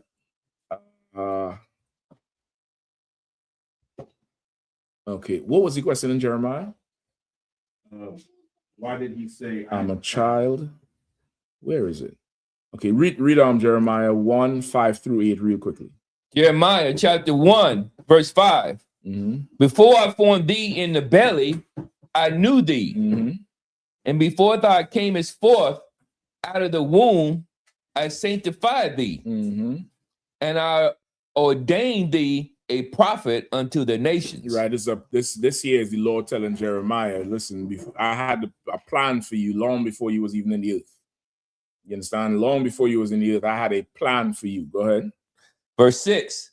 Then said I, Lord God, behold, I cannot speak, for I am a child. Right. Then said I, meaning Jeremiah replied and said, Lord, God, behold, I cannot speak. I cannot do this what you're asking me. I'm a child. It's saying not that he's a literal child, but he's like, I don't think I'm ready to do this work. I don't think I'm a babe in this thing. I'm a child in this thing. I'm not a grown man in the truth. You get the point? In the spirit. He's talking about verses in the spirit now. In the spirit of the whole thing, he's like, I can't speak. Like, I'm a child. Go ahead. Is he saying like I need to get my weight up? I'm a rookie, something like that. It's like that. It's like how in here you say young man. Like young man so-and-so, young man so-and-so, you're learning. You're learning. You can't go out and teach yet. Then you become a trooper. You still can't go out and teach yet, but you know a little bit more. Then you become an officer. Now you could be a young officer, but you're not a young man or a trooper. You get the point? Here, Jeremiah is like, I can't go do this. I ain't ready for this yet. I need some more time. Time to do what? Grow. Time to grow. And that happens to most every brother until somebody just push the test in front of your face and you just pass it, this one time and don't fail it on purpose, which I suspect some of y'all is fucking doing. I ain't able to prove the shit yet. But if I could, I would hook you up to a lie detector and one of them CT scans so I could see your brain fucking function. So I could see this side of your head get hot to know that you're thinking, but you're putting on the wrong answer on purpose because you don't want to go up on that podium in DC. Nigga, if you don't understand, I'm going to hang you upside down on the podium and tell you speak up. You're going to speak by the hook or by the goddamn crook. I'm telling you straight up and down. I pray the Lord give you a dream of me showing up in your house. Yeah, nigga, take the test.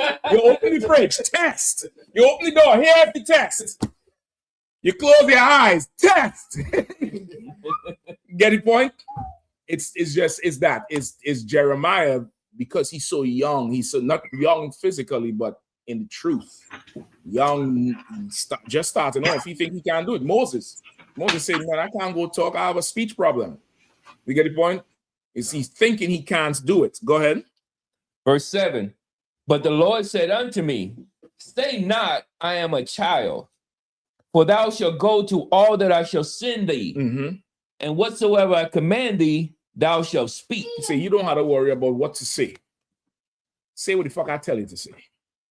That's that. You don't got to think. That's the nice thing about this job. Like a doctor got to go do research. He had to go do research and pull up on the internet and go through case files. A lawyer had to go on site. He had to stay up all night in the library looking at case law and see which what they call it, precedent, which case gives your case precedent. Then he could come in court like Al Pacino and win your case for you, or Johnny Cochran. Brother, this job ain't that difficult, Just what you hear, go out there and repeat it. The minute you start thinking, you're gonna be like IUIC. You hear they inspecting niggas' rods now, right? The brother put the tape out. They say it's mandatory. The faggot up on the podium saying, he said, circumcision is law, right, brothers? And they say, yeah. You're very gay. They say, yeah. They say, so a man has to be circumcised. They say, yeah. He said, all right, I thought so. So now, why would he have to say that? Why would he have to say that in a room? Because that's what they're enforcing in there. Everybody has to be circumcised. Now, you're familiar with me in DC, right? You all know sometimes I'll call you and be like, where's your tithes? Right? Yeah, I know. I ain't shamed. You thought I'd have been shamed. You thought I'd have been shamed to say that shit? Somebody asked me for tithes. Who the fuck am I to not ask you? I would be doing you a disservice, brother and sister. Freely as you've received, freely you shall give. That's what the Bible said. So you're gonna get this call. Now, how would I call you to ask you about your tithes or whatever? What would be the circumstances on that? Just come on. Someone's talking to you and then something's going absolutely wrong. Not that far. Just think just regular. Like this. You hadn't paid. Yeah, I ain't seen something come in from you. I know you're talking to me about the problems on the slavery, but I ain't seeing, something coming in. So what conditions do you think is going on in the IUIC for them to say, brother, are you circumcised? Oh, you are? Looking at the chops. This is my question, Who's purifying the rod after? That's what I want to know. Whose job is that? Is that Nate? Is that nasty Nate? Is that his job after? So if a brother comes in, he's uncircumcised. How you know? How you know he's uncircumcised? Or if he comes in and he says he is, how you know he is? So like if I may, they do everything else like the Jewish man. They might got a moil in there too. His name is Nate. That's why I ask you, who's purifying anything after? Who is purifying it? You ever hear about a blacksmith? A blacksmith who deals with the iron. There he has a rodsmith in there. He's a rodsmith.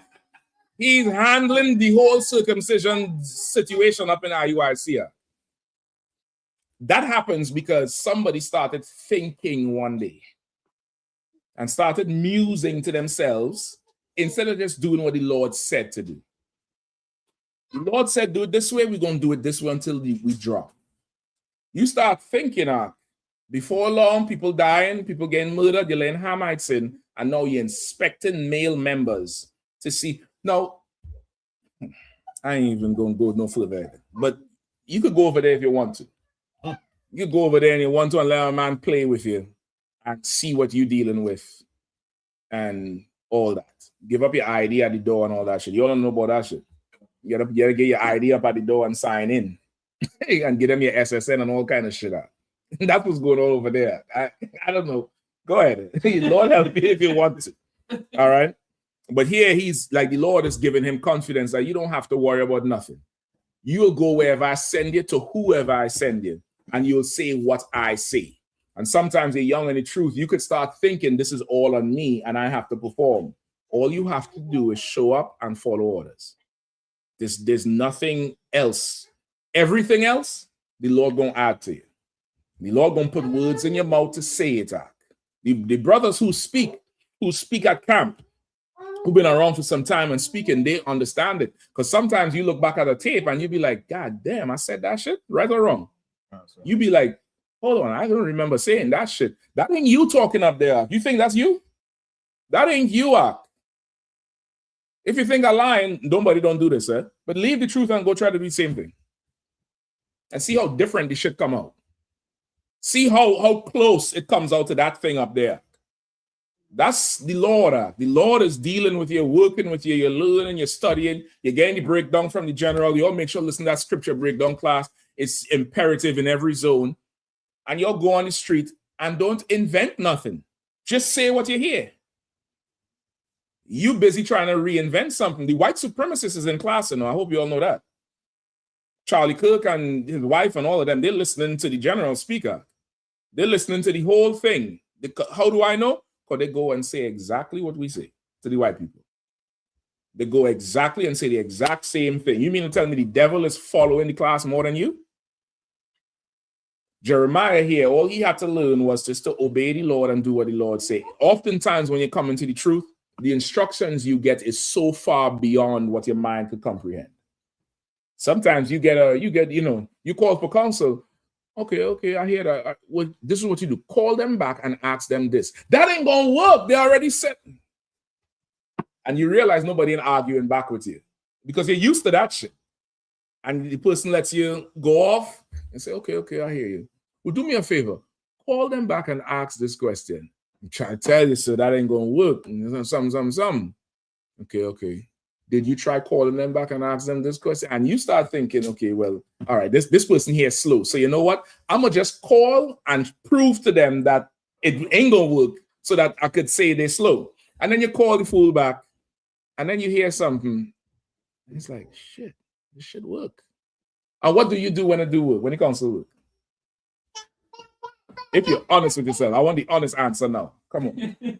I go back to you and tell you you're a prophet. That stuff works. I can say that for you, Bakwash, because you've done it before. But there's an honest answer, because I know what I did the first time. Come on, sis, help me out. So I don't have to confess my shit. Go ahead. I ain't gonna tell them if you do, don't worry. Go ahead. You don't call back. You don't call back. Because you done made your case that this shit ain't gonna work. See, most brothers do it when you get a call for counsel. This thing ain't called back. It's because at first they didn't want the counsel, then they put it in place and the shit did work. So now they have to do what? You know what? You was right. My fault. Who the fuck wanna do that? I'll wait till the next problem. That's just life in the truth. Ain't no sweat. That's it's still love. You know what I mean? I know the men above me love me when I did the shit. I love you all too when you all don't call back. He ain't called back. The shit must have worked. I keep it moving. I don't call to follow up on nothing. Whatever. I don't care. That's your business. All right. Where we at with Jeremiah? Verse 8. All right, give me 8. Verse 8. Do not be. Oh, no, Slakia, sir. Be not afraid of their faces, Mm-hmm. for I am with thee to deliver thee, said the Lord. Right, and that could happen because as you go out to speak, you're not speaking your words. Because if you spoke your words, what would you do as people start disagreeing with you?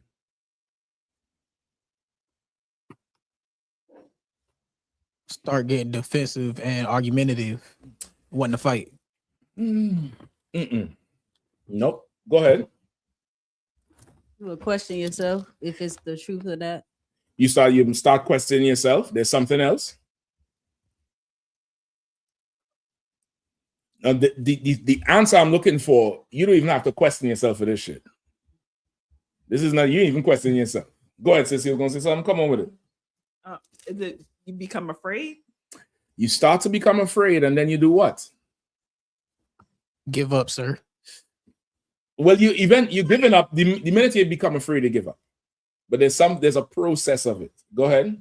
I explained it before. That's what I was going to say. You remember that tape with that fake Israelite in somewhere, and the Arab came up to him and said "Assalamu alaikum," and the Israelite said it back. You start switching to please what's in front of you. When he should have, now this is he not up on a podium. This packet came up to him. He should have said, "What do you want, child molester? What do you want, little faggot? Would you come to Assalam? I ain't Assalam nothing. What you want? You're a rock worshiper." He could have started to go at him. But he wants to be liked and he don't want the confrontation. So you start molding the truth now so that the crowd loves you. That's what IUIC did with the purple and gold. They put those colors because those are soothing colors. Those are colors that most women like. Those are colors that appeal to the Christian because they represent what? What do those colors represent? Quickly. Who knows? Come on. Royalty and riches. And what do Christians love? Money. They say, don't call the white man the devil. There's a whole tape with Nate saying that they had a whole class. We're going to stop calling him the devil. Why you want to do that? Because you don't want to offend the devil. The devil in you. Come on up. And they gave up the Lashawan Quadash. I was just about to go to that. They said they're not going to use the Hebrew anymore for some old stupid base reason. And that's why all of their names are like, the Latin names. You get the point? You'll not find a brother in their name Jeremiah, which is Jeremiah in the Hebrew. You'll find Jeremiah. You get the point? They'll use the names that you will see here, not trying to pay honor, but they're trying to not offend nobody. You ever teach somebody a Hebrew name? You brothers who are the longer names, I know it's, it's like you Sawap Ya Allah. I know Sawap over there, like, say, how you say your name? Sawap Ya Allah. Sapala Pala? No, say Sawap Ya Allah. Matt Koyak, I know he in hell. they just call him matches. They say matches. No, Matt Koyak. Matt Koyak. You gotta say it. And if you're not strong, you would just change up something. You just change up something to please them when you can't do it. So the Lord is saying, make your face strong. I'll be with you. Make your face strong against that. The Lord said Christ is black. The Lord said multiple wives is okay. The Lord said the Jews is black. The Lord said the white man is the devil. You're wrong. You have to stand on that, brother, if it means your life. You just have to. The minute you start to waver, you'll be measuring rods and foreskins. I know what rule are they using for that shit. Like what degree of somebody from IUIC need to make a tape about how they're proving, because you can prove you pay tithes, right? You have your receipt. You could prove that thing. You could, I gave it to you, I sent the tithes, and here's the receipt. How you proving your circumstance? I would like to know. Salakia, sir. Come on out, please. They might be using Nate's tactic. You know how he sent the picture of himself out. Oh, you're right. You're right, Doc. I forgot about that. Doc. It came out, Doc, that they had some picture of some man's rod sending it to all the bishops. Gay. Sending it to all the bishops. This was a few years ago. One of them who they had at the top, he defected and left.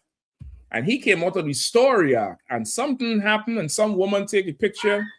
And she was, I guess, sending it all over, trying to embarrass the man. And Nate said, send it to me. And whatever he did, he had the whole text thread, and it went to all the top men. And he started calling down. He said, yeah, this one saw it, that one saw it, because somebody called and asked who owns this. I'm like, and I'm supposed to come together with them? I'm supposed to join in fellowship and shit? Nah, nigga, y'all go, measure rods over there. Y'all go do that over there. Over there. Listen, this weekend in Trinidad, get Trinidad out of hand. The brothers down there in Trinidad, they out on the camp spot doing the work of the Lord. Them purple faggots out there trying to take the camp spot because it's the best camp spot in the country. When they have carnival down there, that's one of the main places they have certain events. So the brothers on that camp spot down there doing the thing, the purple faggots down there. Some brother who just came out of prison, don't have a whole lot, went up to the purple faggots and asked them for assistance, asked them for help, something to eat, to help him out. They say, well, it's the Sabbath day, we can't do nothing. If it was a different day, we could get something to eat. Brother see Sawab and them, he come up to Sawab. Sawab say, ain't no sweat. You send a few brothers over there, get something for the brother to eat, get the brother some clothes. Sawab and them went and hunt a shelter down for the brother. The brother on the tape saying, y'all made me a priority. That's how I know you're real. He said people talk about help, but nobody don't want to help nobody. That made a difference for the brother. Now, you mean to tell me these purple faggots is who you're supposed to listen to? That's who, anybody listening, whoever say, well, why y'all call them faggots? That's why. That's why. And we will never, ever get together with them. I can't wait for them to come in from DC campus. Salaki. I can't wait, boy. I'm salivating. I'm salivating on that thing. I want to ask them in public to explain how they know who's circumcised and who's not. I say, which one of y'all is the leader? Did you check him in this morning? Go ahead. Like, sir, ever since I reported seeing them at Minnesota Avenue, they was there like one other time after that they ain't been back. Yeah, people don't like them out. People don't like them nasty bastards. All right, where we going? Mark of the Beast, Revelation 13. Let's go. All right. So I know somebody think the Mark of the Beast is the chip. What did he ask? So hold on, Mark Quack, you good with that? Let me know if you get it. All right. You could just check the comments. I think that's because we did 8, right? We went all the way up to verse 8. Yeah, I think we're good to go. All right. Let's check and see if he's still wild with it. This kind of house. All right, Most High in Christ. Where we at? Revelation 13. Okay. The brother who asked the question about Mark of the Beast, right? Kind of okay. He didn't give a scripture, but No, that's only the question. What is he saying? All right, what is he saying? Let's go Revelation 13. And you all know what's going on right now in the earth today, right? It's, war the worlds right now, the different kingdoms. America, Russia, China, and they're all fighting over Venezuela now. I'm trying to figure this damn thing out. It's been about a week and a half, or almost 2 weeks. I ain't seen no response from Russia or China. So it's looking more and more like, they divided the spoil. Go ahead. So I think I've seen somewhere Russia said that they claim Venezuela's oil rights. Well, apparently Russia has investments in Venezuela to develop the oil, right? And they're saying that some of that oil is theirs, which is the same thing America is saying. Ain't nobody talking about Maduro at this point. That's all I'm concerned with. Ain't nobody saying nothing about this man and his wife somewhere in some prison somewhere. I think they carved up the meat. I think they divided the spoil and they don't put that nigga in. Anyway, so that's that's the whole atmosphere in the earth right now. The whole atmosphere in the earth right now is very tense.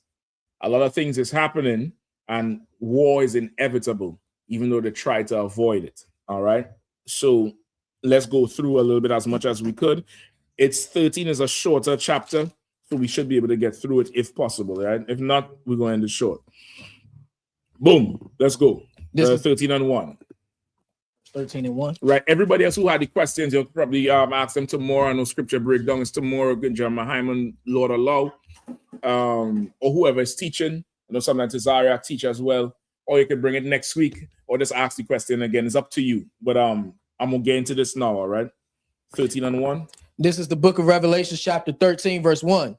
And I stood upon the sand of the sea and saw a beast rise out of the sea, having 7 heads and 10 horns, and upon his horns 10 crowns. Right, and 7 heads and 10 horns. 7 heads and 10 horns. In short, the seven heads are the 7 governments he rules over. Right, these are 7 main governments that the oppressor rules over. The 10 horns that come out of the heads are the 10 common European markets. All right, the 7 heads, you could write this down, is England, France, Germany, Italy, Spain, Portugal, and Russia. Right, and out of those, you'll have it down. No sweat. England, France, Germany, Italy, Spain, Portugal, and Russia. All right. I think in those times, England was called Londonia. France was called Gaul. Germany was Germania. Italy would be Rome in history. Rome, from there you have Milan, Naples, and the whole Medici family, Medici Empire. Spain, Portugal. Portugal was always a famous fishing province. And Russia, right? Out of those 7 heads, you have 10 horns. Just think like a cow or a bull where the horns grow out. So out of those heads, you have certain horns. Out of England is what horns came out of England? You're supposed to know. Should know that one. One of them is the United States. America is 1 horn, right? In the book of Daniel, you could read this on your own time. I could probably go into it after. Go ahead. Oh, Salakia, sir. I was going to say the other one, Africa. Another one is Africa. No, because the horns are the 10 European unions, the common markets. In the book of Daniel, it tells you the little horn came in and uprooted the other horns. There were other horns in the land of America before. That little horn came up and tore everybody out the frame there, right? So your 10 horns are America, Scotland, Ireland, that all came out of the UK. Netherlands, Luxembourg, that came out of Germany. Austria and Switzerland, also Germany. Australia, UK, Denmark, and Belgium. I think Belgium came out of France, I believe. All right, that's your 10 horns or your 10 common European markets. All right. Can you repeat that one more time, sir? No sweat. America, Scotland, Ireland, Netherlands, Luxembourg, Austria, Switzerland, Australia, Denmark, and Belgium.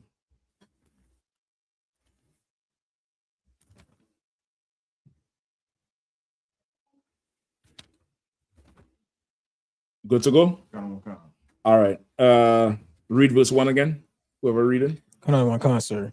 And I stood up upon the sand of the sea and saw a beast rise up out of the sea, having 7 heads and 10 horns, and upon his horns 10 crowns, and upon his heads the name of blasphemy. Right, the name of blasphemy. Blasphemy is what? A lie, right? A wicked, disrespectful lie that's written across the forehead of this beast with 7 heads and 10 horns.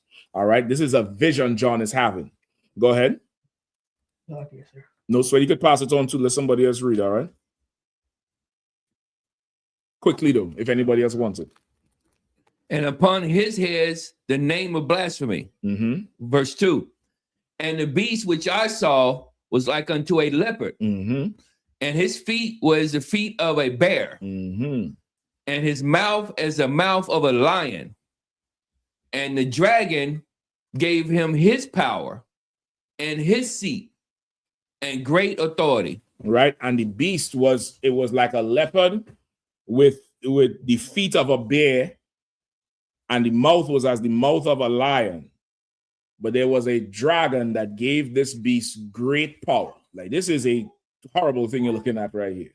Just a horrible abomination you're looking at. And as this beast is there, there's a dragon that giving it power. How is this dragon giving it power? Just think of the vision. Just think as you're seeing this visual. How was this dragon giving it power? Oh gosh. If you had a dragon, what the fuck would you do? God damn. Not that far-fetched at all. Nah, you ain't gonna feed that motherfucker. What are you gonna feed him, man? Steak? Go ahead,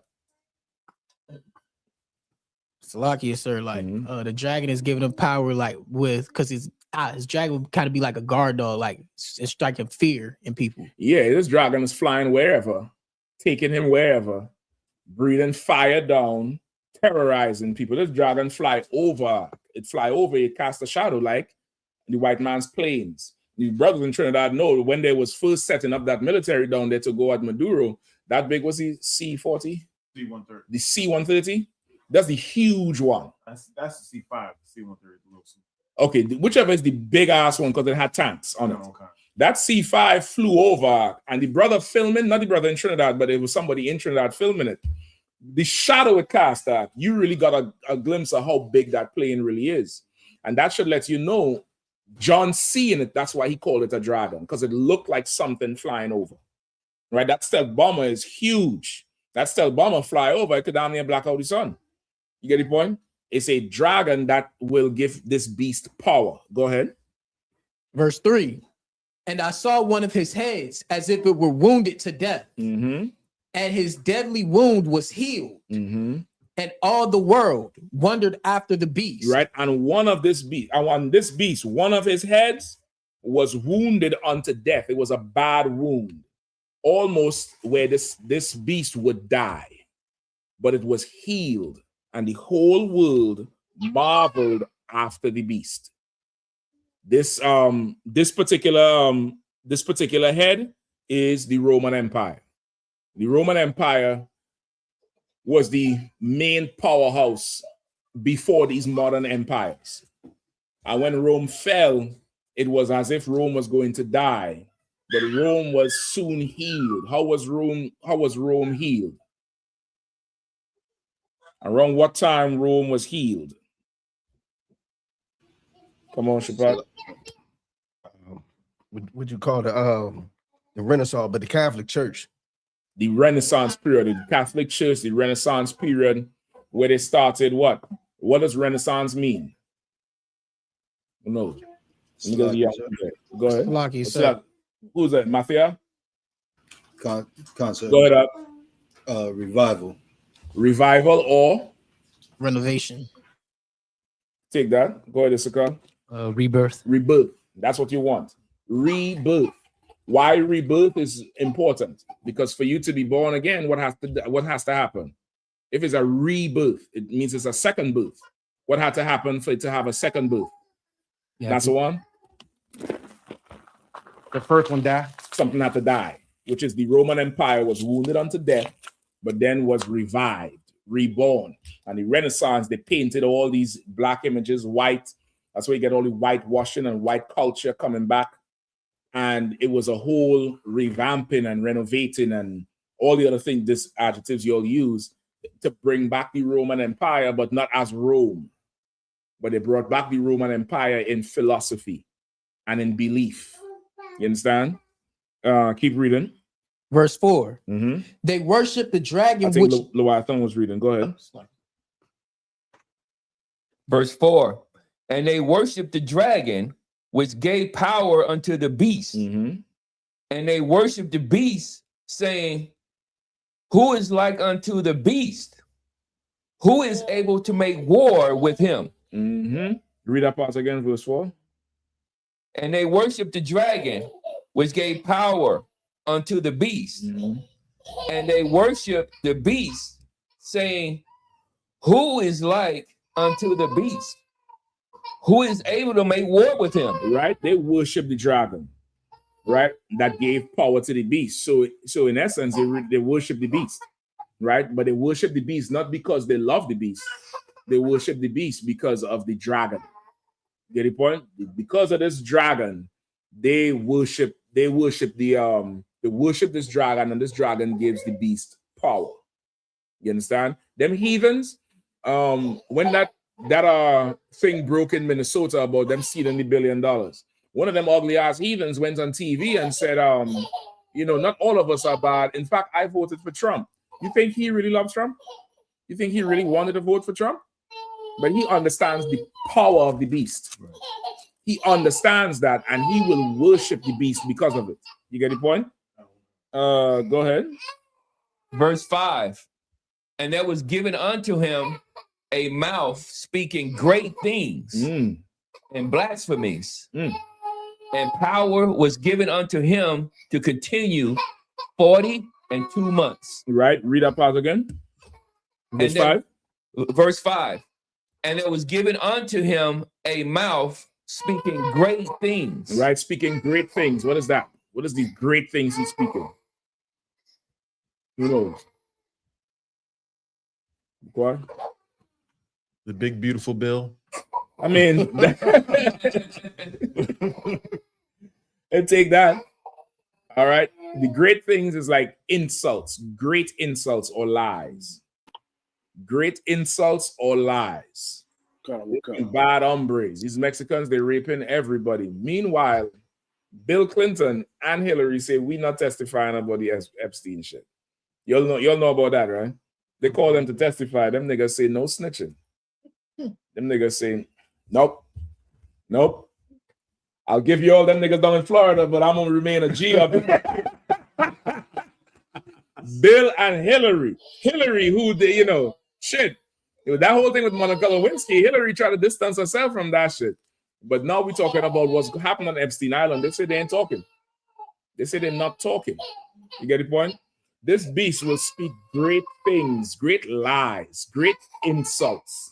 He'll just go above and beyond. We need to get these people out of our country. Go take over another country. I'm the greatest president. I ended 8 wars, and the old jealous bastard, and I still ain't get the Nobel Peace Prize. You saw that interview? Yeah. Brother, he's got to be, and he hunched over like a child. Everybody else is up in the chair. He's like, I ended 8 wars. They didn't give it to me. Can you believe that? It's like fucking Cartman. You ever see South Park? Cartman is in the fucking office house. Go ahead. It's like it's crazy because he wants to get Latinos out of America, but now he's taking over a Latino country. I'm in charge now. God damn, he could have just kept everybody here in this room, right? Yeah. He's speaking great lies, great insults. One of the greatest insults is this. This is one of the greatest insults right here. You speak great things, saying he's the Jew. The Jewish man is the real Jew. That's great insults. Go ahead.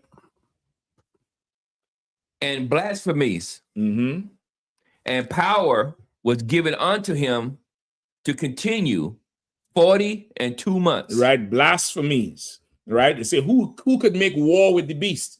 That's what's going on right now. Who can push back?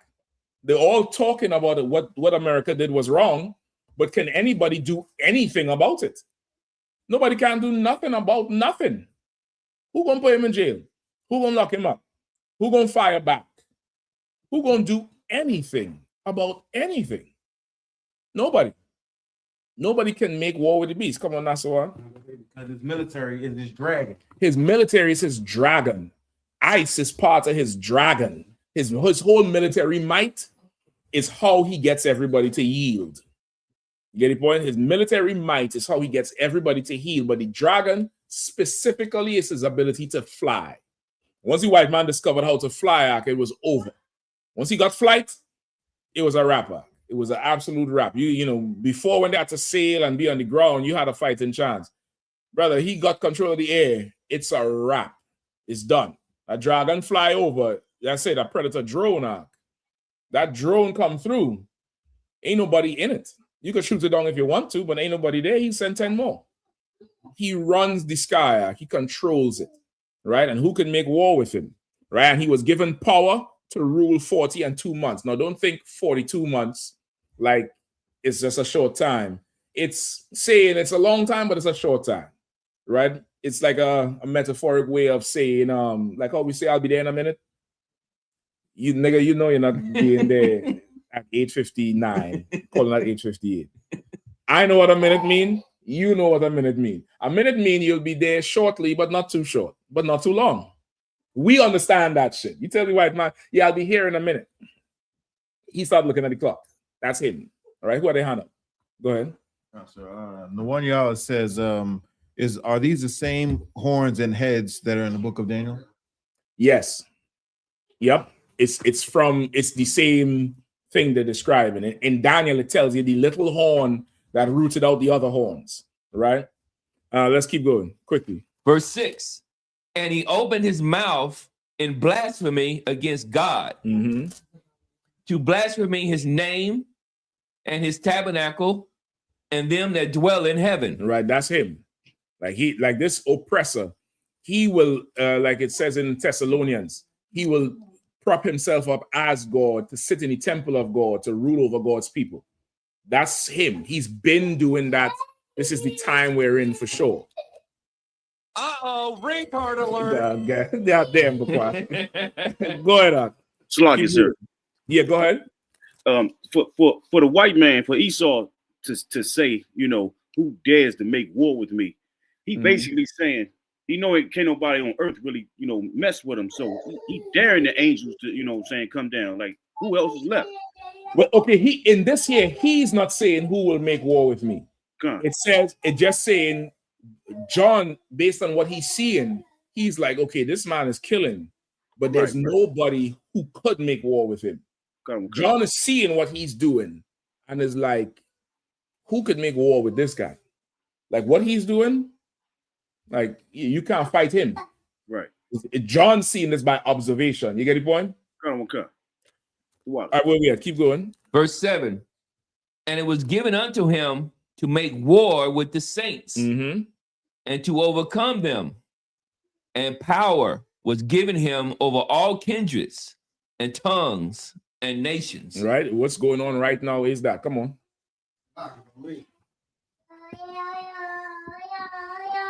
And noticing it, and you know, it's saying it was given to him. The power was given to him. The power is absolutely given to him. Like this power this oppressor has is because we want Christmas. That Christmas tree is just worth every ice raid. It's worth every bombing. It's worth whatever sonic device they use down there in Venezuela. I would need to hear more about that shit. They say they use some shit to make everybody just lay flat.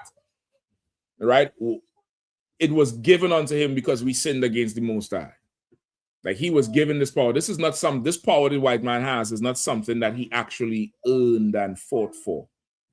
He was just given the ability to do it. The Lord let him discover flight. He let him discover the nuclear bomb. Let him discover everything that gives him power. The Lord allowed it to happen.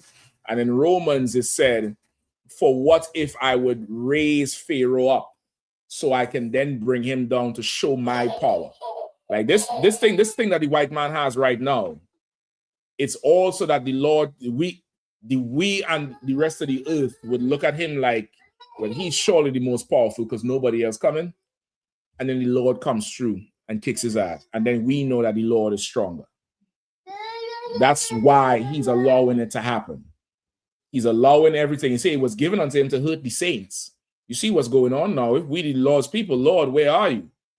This is a necessary evil. This should have to happen. And just remember, we celebrated Christmas a lot. We celebrated birthdays a lot. We celebrated, 4th of July. We called ourselves Christian, Muslim. We prayed to different gods. You brothers in here, imagine your wife would give accolades to another man. Imagine that. And put his pictures up in your house. Cook food for him. How the fuck would you feel?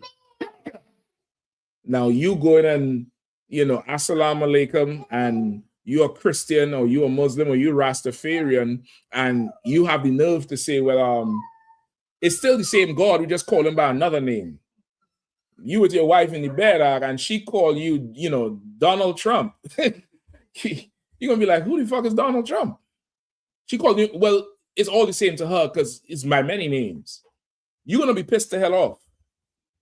Remember, we sinned against the Lord. You have to remember that to get through this thing. Right. You have to remember this is partly our fault. I did sin against the Lord. I disobeyed him. And now I can't handle the punishment. And I regret it. But we got to go through this thing. We got to. Go ahead. Verse 8. And all that dwell upon the earth shall worship him, whose names are not written in the book of life of the Lamb slain from the foundations of the world. You understand? Everybody on the earth now is going to yield to this beast. That's why he could tell Greenland, listen, I'm coming for you whether you like it or not. Whether you like it or not. Right now in the Greenland government, let me tell you what's going on. Some of them is on secret calls how to get Trump the keys to the government. And some of them is trying to resist. That's what's happening right now. Denmark is like, well, listen, we're going to resist him. Some of them in the room, oh, we're going to resist him. They text him. Hey, meet me out back after. Fuck all this resistance shit. I'm getting down with the beast. I'm going to do it. I'm getting down with the beast. Because of his power. And the shit he doing, he don't give a damn about nobody. You get the point? Go ahead. Verse 9. If any man have an ear, let him hear. Right? If any man have an understanding, we all have ears, but if anybody has understanding, let him hear. Go ahead. Verse 10. He that leadeth into captivity shall go into captivity. He that killeth with the sword must be killed with the sword. Here is the patience and the faith of the saints. If them Christians in Minnesota believed in the Bible, they'll just know that ICE agent, the Lord gonna put him to death. If they believed in the Bible. But they don't believe in the Bible. They don't believe it. As far as blacks, Hispanics, and Native Indians, the Bible said, he that leadeth into captivity is going into slavery. The white man is going into slavery under you. He that killeth with the sword must be killed with the sword. There's going to come a day when you are going to sit in the seat of judgment and decide if he lives or dies. And his tears and his pleas and his cries is all he'll have, just like our tears and our pleas and our cries is all we have today. And go to court and sit and cry. I see videos of brothers writing a song, singing to the judge. Imagine how helpless you got to be at. And mentally just stunted, spiritually stunted, to think that a song is going to help you. Just imagine that. I want to have that type of power. I want to hear some good old cracker spirituals as I sit and contemplate mercy for what you've done. I want to see what you're going to come up with to try to entertain me. Right? You can picture that, brother. Some devil dancing, doing some shit, trying to say, all right, go ahead. Just do 2 years. Because that's what our life is reduced to. Our life is reduced to singing and dancing to please the oppressor. Remember, who it was down there in Florida? Vote Donald Trump. Remember with the salsa, the Cubans and them? And turn to tears after. That's going to be returned on the oppressor. Come on, Shapat, quickly. He used to be a judge called Judge Familia, right? And see, you know what I'm talking about. he said, he was infamous. Yo, old man knew that judge too well. He said, you again? I heard that one time. I was like, I better never come back in this shit. Awesome. And he was known as the worst judge, right? And he had this little, you know, those little bouncy balls that bounce everywhere real fast. If you bounce it real hard in the house, try to catch it. So he had one of those, and he would make judgments with that ball. Get the fuck out of here. He'll tell you like this: look, I'm gonna throw this ball. He said, tell me how many times it bounces, and you know, then we'll see what we're gonna do. If you're smart, you go catch that ball before it bounces, or as many times you want to catch. He's a judge. He's a judge. Oh, and his name Judge for me. He even told a dude I know. He said, if you can, he liked him. He said, I like you. Ooh, you all right? All right, no sweat. Go ahead. He said, I like you. He said, if you can make it to my bench and knock on my bench without using your hands and your feet, you can go home. So he thought about it, and he got on his elbows and his knees, and he crawled to the bench, knocked on the bench, and he let him go. No, that's power. Constant. That is tremendous power. If I may. Come on. The Lord had his daughter overdosed on drugs. Now he's known as the nicest judge. He doesn't do any of that. Pain has to come some way. Go ahead. Like Right. You need some ice, Chris? Chris, you need some ice for him? You good to go? All right, no so I had to encounter this judge. He told me and 3 other people to go outside. Your old man had an encounter with this judge. Yeah. Go ahead. How many white cars you see, that's how many months you'll get. Right? So he sent us outside. We all go outside. The first dude say, I saw, and he said, if you lie, I'll double it. So the first dude said, I seen 12 months. I went second. I said, none. He said, so it's no white cars out there. I'll get back to you. The other guy said it was 15. Gave him 15 months. I get back up there. He say, remember, I will double it. Right. He said, so if I go outside, I won't find any. I said, I didn't say that. You said how many I seen. Right. He said, you're free to go. Damn. Hold on. No. It's like, you're going to press me all the way to 10. Come on, quickly. He told one dude, he said, go outside. He had a murder rap. He told him, go outside and tell me how many palm trees you see. This is Maryland. And he said, I don't see none, Your Honor. He said, the next time you see me, there'll be a palm tree outside of this courtroom. He got life. Yeah, I want that power and more.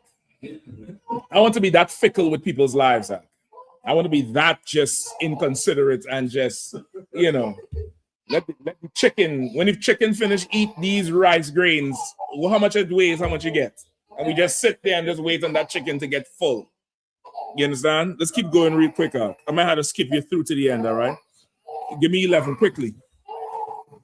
Verse 11. And I beheld another beast coming up out of the earth, and he had 2 horns like a lamb, and he spake as a dragon. Right? He had 2 horns like a lamb and spake like a dragon. This beast is this man right here. When you think of a lamb, you think of something you could pet. That's smooth. That's calm. But when he opened his mouth, death and destruction. This is the beast that's in the earth. Go ahead. Verse 12. And he exercised all the power of the first beast before him, and causes the earth and them which dwell therein to worship the first beast, whose deadly wound was healed. Right? And this beast, he exercised all the power of the first beast, which is Rome, and caused everybody to worship him. And this is how he caused everybody to worship him. Because everywhere you go in the earth, this is Jesus Christ. This is Jesus Christ, and he has the hands up like I come in peace, but he murdered you. The white man had a movie long ago called I Come in Peace, with some alien that come from space. Is a white man with blonde hair, and he'll just walk around, and people will be like, oh, you scared me, and he'll be like, I come in peace. And as soon as you drop your guard, you pull out a gun and blow your head off. That was the whole goddamn movie, and that's all he would say. I come in peace. I come in peace, and that's the oppressor. Keep reading.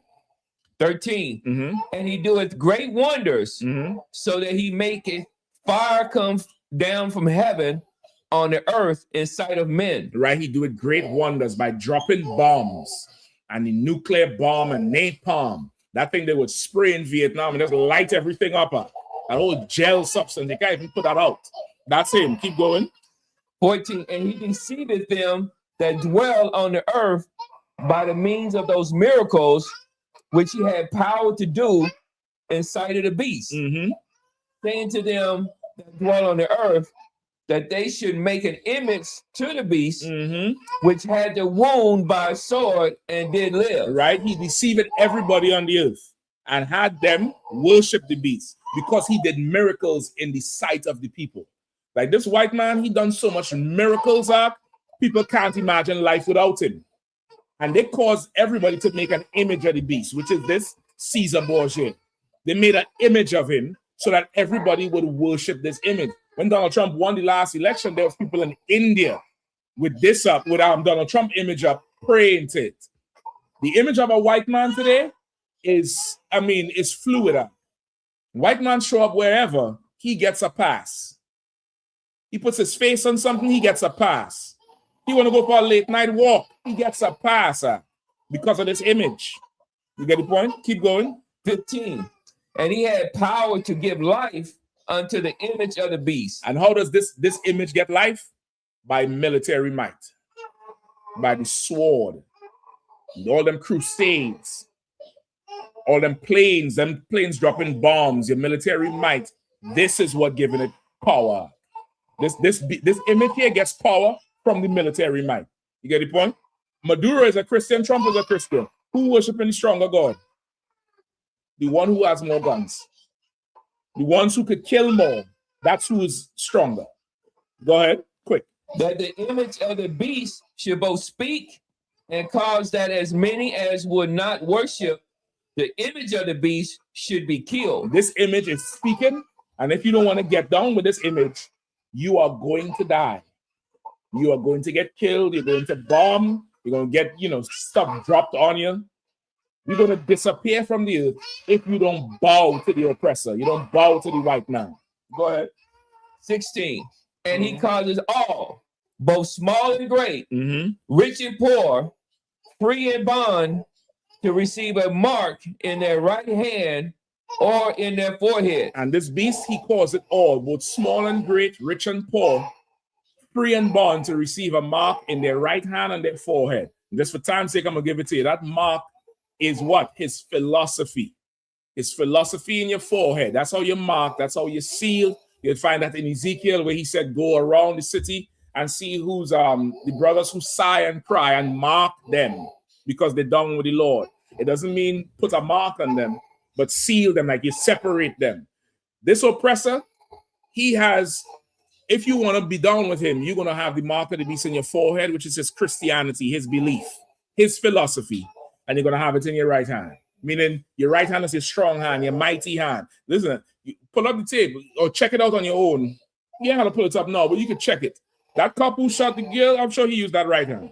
I'm sure he used his strong hand, meaning you're going to take up arms to fight for this beast. That cop who shot that lesbian, he didn't shoot her because she was trying to drive away. He shot her in the name of Trump. He shot her in the name of white supremacy. And white supremacy, for all them white bitches out there, it doesn't include women. White supremacy is inherently male. White women benefit from white supremacy by default. If they did benefit from white supremacy, why did they start the women's liberation movement? If white supremacy was all-inclusive, why did they start the women's liberation movement? Because white supremacy does not include women. It doesn't. You get the point? Charlie Kirk, he met his woman on a job interview. You understand? He told her, listen, you should just come and marry me. You ain't got to work.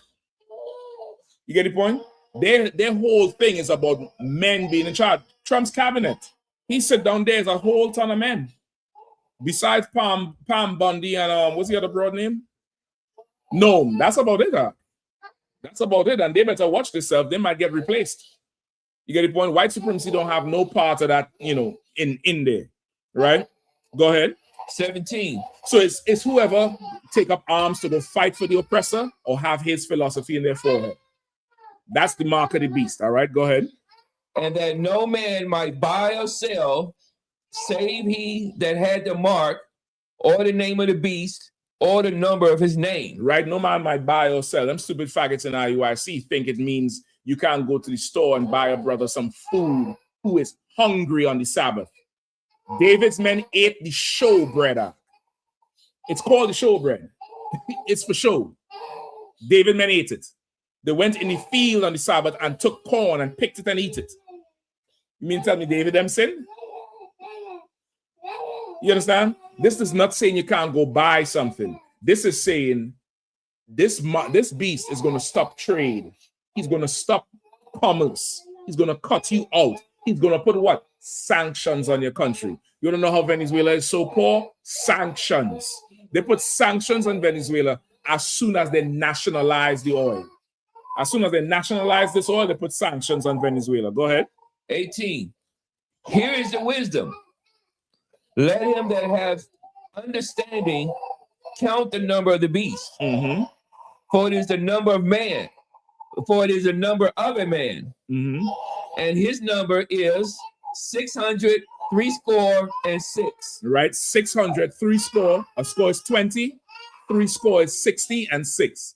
666 is the number of the beast or the number of men who what? Have his mark.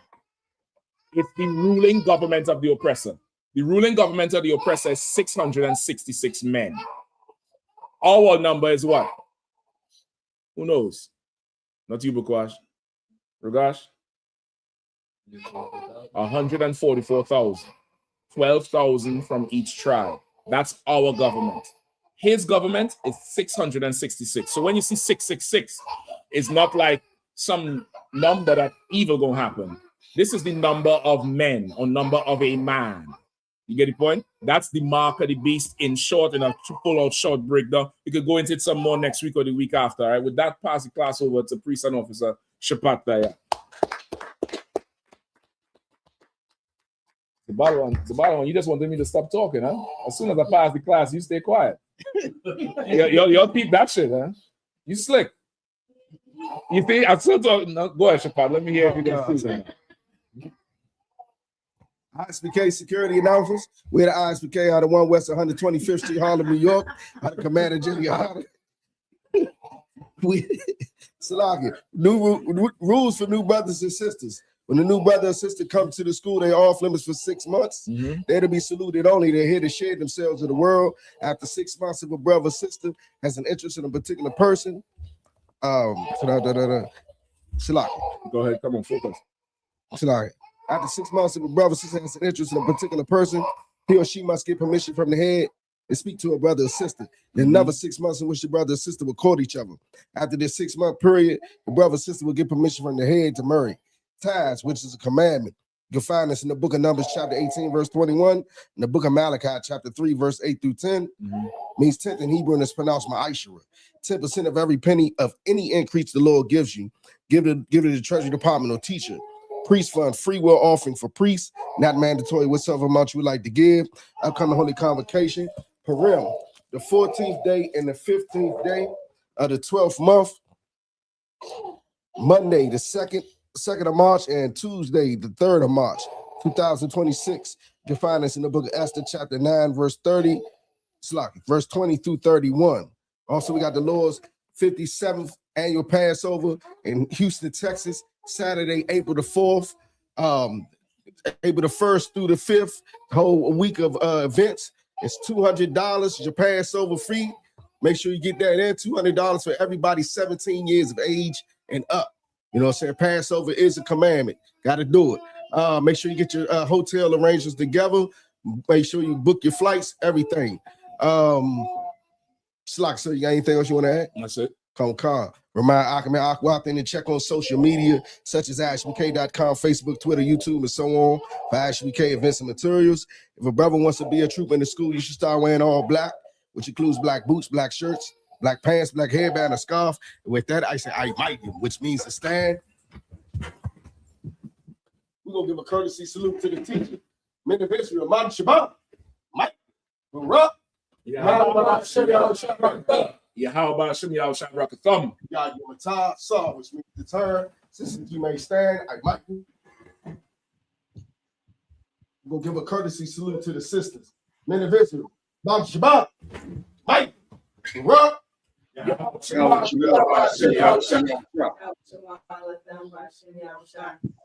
Matah, class dismissed.